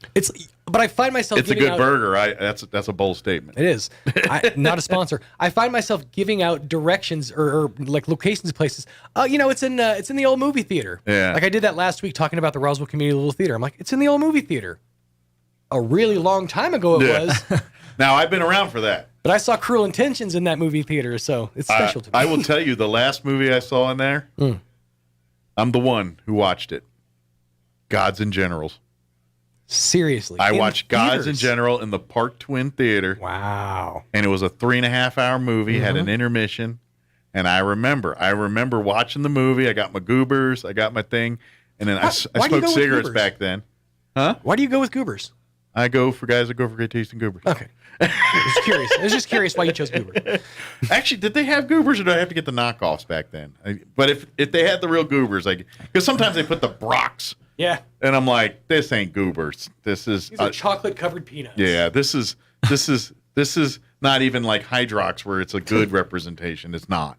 But anyway, So I get my goobers and I watch the movie. But yeah, Gods and Generals. Do you even know what that is? I remember that movie. I know you do, but Roy? Is that the Brendan Fraser movie? No. It's not. It's more obscure than that. Basically, Ted Turner, you know who Ted Turner is? Yeah. Ted Turner had a hit when he spent money and he recreated the book The Killer Angels, which is authored by a gentleman named Michael Shahar. It's a Pulitzer Prize winning author, and it basically is a dramatization version of the Battle of Gettysburg. The events and everything took place are real, but the narrative, the dialogue between the generals and everything is drama. Mm-hmm. So that book won a Pulitzer Prize, was a huge bestseller in the 70s. And Ted Turner turned it into a 4-hour movie for TNT. It was on movie theater, but through his TNT and all that Ted Turner. Warner Pictures, I think it was. And the movie was kind of a hit. I mean, it was a 4-hour movie, but it resurgenced the book, and it was a bona fide hit. His son, Michael Shahar, the author, his son, Jeff, wrote years later a prequel called Gods and Generals. And it's basically talking about the Civil War leading right up to Gettysburg. And then he wrote another book called The Last Full Measure that was everything after Gettysburg. And so it now turned that one book into a trilogy, which in essence, Ted Turner said, well, let's make this Gods and Generals. Problem is, Gettysburg is a 4-hour movie talking about a 3-day battle. Mm-hmm. Now he's got a movie that's talking about 2.5 years of war, and it took 4 hours to talk about one battle. Right. The original version's 6 hours long. It was whittled down to 3.5 for theatrical release.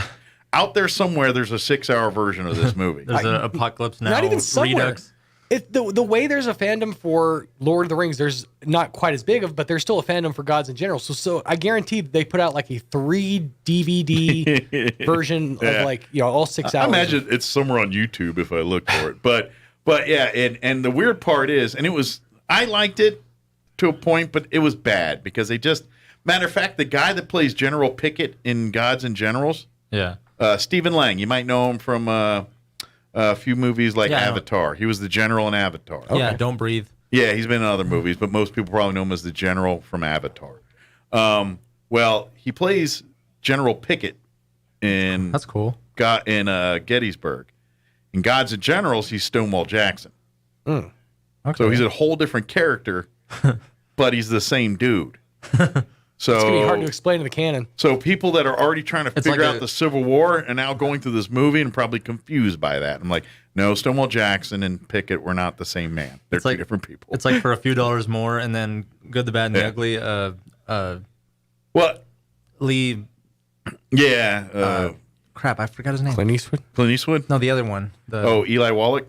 No, the other one. The bad. I think Eli Wallach was the ugly. I don't remember off the top of my head. Lee Van Cleef. Yes, thank you. Yeah, he that's plays the a name. completely different character in Good, the Bad, and the Ugly. Yeah, he does in, But he's in both movies. Stephen Lang does the same thing with these. I feel like they referenced that in the Community version, where like in the second one they had a different character play the same character play a different person entirely. Yes. I feel like they referenced that. It's very much like soap operas. Like you ever watch a soap opera and one of the actors gone and now playing the role of. Yeah. In tonight's episode, the part of Dietrich von Teet will be played by Walter Matthau. Yeah, exactly. Yeah, that's what they do. But it was a bad movie, and it kind of tanked that. Because if that movie was successful, they were going to make The Last Full Measure. Mm-hmm. Which one, Gods and Generals? Yeah, but Gods and Generals, it's a bad movie. Okay. I love the movie, and it's a bad movie. Like, I watch it, I'm like, this is a bad movie. They did objectively, it's a bad movie. The acting's bad. The editing's bad. It's a bad movie because they're trying to crowbar 3 years of warfare in 3.5 hours when it took them 4 hours and 15 minutes to cover 3 days of battle, and it's too much to try to because they're going like they skipped the entire Battle of Antietam in Gods and Generals in the movie. It's in the 6-hour version. It's not in the version you see. That's a pivotal battle in the war. And they just, that happened, and then move on. Fought there once. Anyways. Yeah.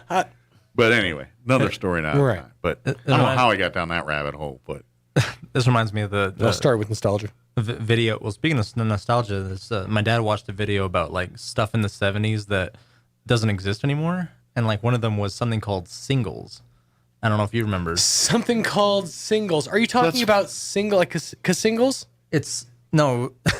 Craft Singles? It's like baby food for adults, and it's in the 70s, and it doesn't exist. Okay, like, stuff like that doesn't exist anymore. I thought you were I'd talking have to about, like, see it because Singles is pretty broad. With one song on it. I'm like, yeah, that's I was a like single. the movie Singles, Craft Singles. No, what are we it's, talking? It's a brand. And Okay.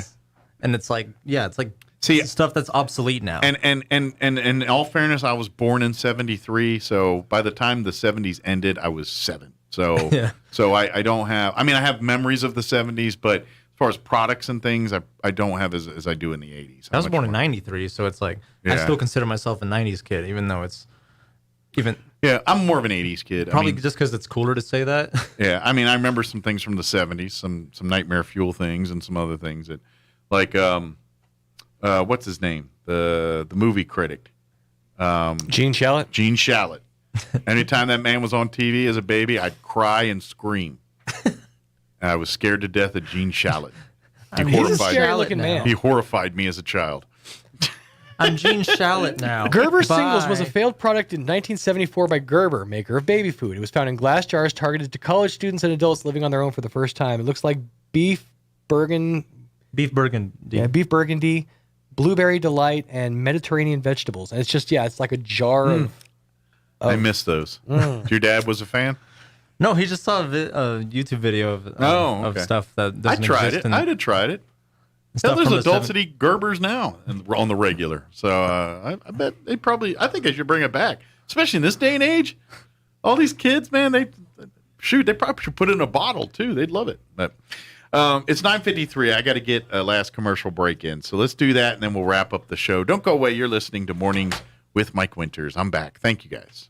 Now your Pecos Valley News Update. I'm Jared Cirillo. We begin with new details in that deputy-involved shooting in Eddy County. New Mexico State Police called in to investigate after 40-year-old Gabriel Mesa was shot and killed by deputies. They had responded to a home at 4019 Jones Street. That's in the Happy Valley area. The caller, a woman, told dispatchers that Mesa had pushed her down and fled the home with a gun.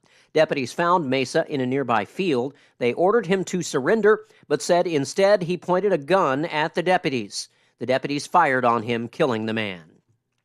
A reminder that the city of Roswell is requesting all delinquent water bills be paid up or face shut off. In a prepared statement, the city says it will begin shutting off delinquent water customers if payment arrangements are not made by September 1st.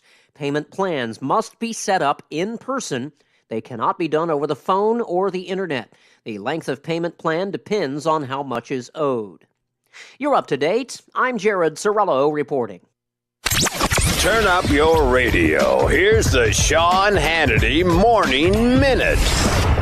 Because this had backfired and blown up in their face all week, all of a sudden we get the leak because every American will take note if it has to do with nuclear weapons, so we're just going to leak that next. And by the way, all of this rhetoric against the FBI, no, I'm going out of my way as I have my all during the Russia collusion lie hoax. I go out of my way to praise the rank and file because I do respect them. And then they say, this talk of the FBI abusing power and being corrupt, I talked about it for 3 years, but I always made the distinction. I'm saying you can't trust this FBI or DOJ. They have earned our distrust. Well, that means you want some people to harm them.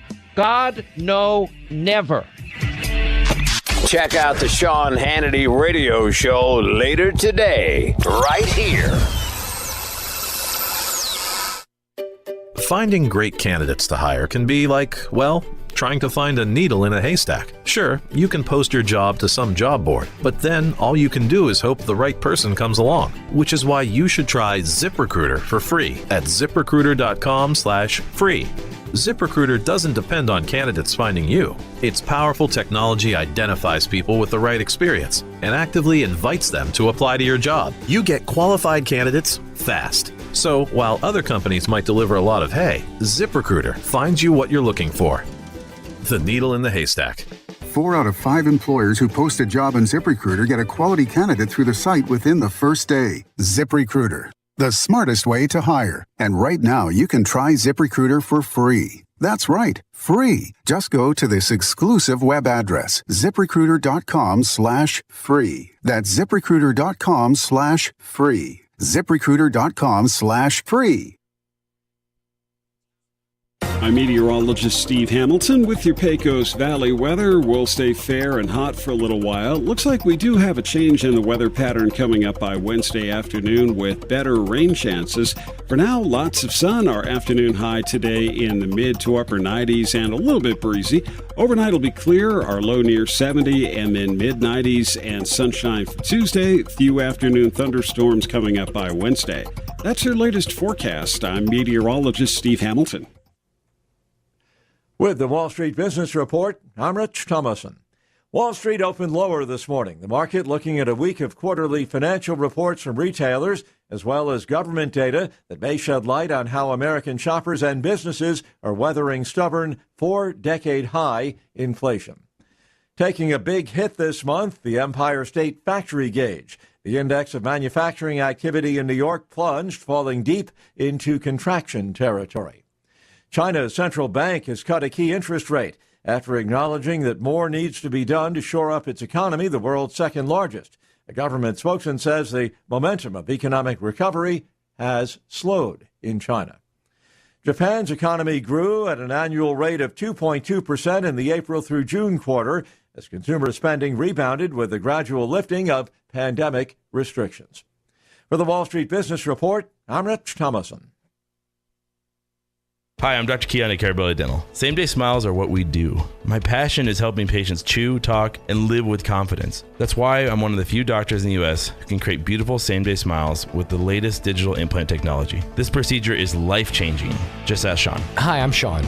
I've been that voice that you've heard on the radio for most of my life, but I'm also a dad to 2 amazing kids. I've had a million reasons to smile, but in all my old pictures, I was never smiling. Truth is that life of improper care and being dealt a bad hand genetically left me practically with no teeth. It affected everything from the way I ate, the way I talked, and of course how I interacted with people. And that's where Dr. Keon and Carabelli stepped in. They eased my fears. They explained every step of the process in a way that I could understand, and they made me feel almost like I was part of the team. And now, I can't stop smiling. I have so much more confidence, and I love looking in the mirror now. I can't explain how much of a difference Dr. Keon's dental implant process made for me. Our team can help you find your smile too. Come see us at Carabelli Dental, 575-622-4455. Roswell Ford presents the 2nd annual Hometown Heroes Car Show and commemoration of 9/11. Saturday, September 10th from 10 a.m. to 1 p.m. at the Wool Bowl in Roswell, with lots of different categories to choose from, including classic and muscle cars, lowriders and hot rods, best paint job, and so much more. Trophies awarded to first place in each category, with a $1,000 cash prize for best overall, and lots of great prizes, including a smart TV, an LGS gift card, furniture, car washes, and more. Enjoy jolly jumps, snow cones, music, and food. Best of all, it's free to spectate and only $25 to register your vehicle, with a portion of the proceeds to benefit the Tunnels to Towers Foundation. Register and get more info at roswellford.com. Sponsored by La Salsa, Decor of Carlsbad, LGS Guns and Ammo, Chaves County Heroes, 106.5 Roswell's Talk FM, Suds Up, One Party Rentals, Hero 106.1 FM, CRM Discount Awards, National Furniture Liquidators, Keep Chaves County Beautiful, and Let's Play Entertainment. The 2nd annual Hometown Heroes Car Show, Saturday, September 10th at the Wool Bowl in Roswell. Roswell's home for talk radio is 106.5 FM.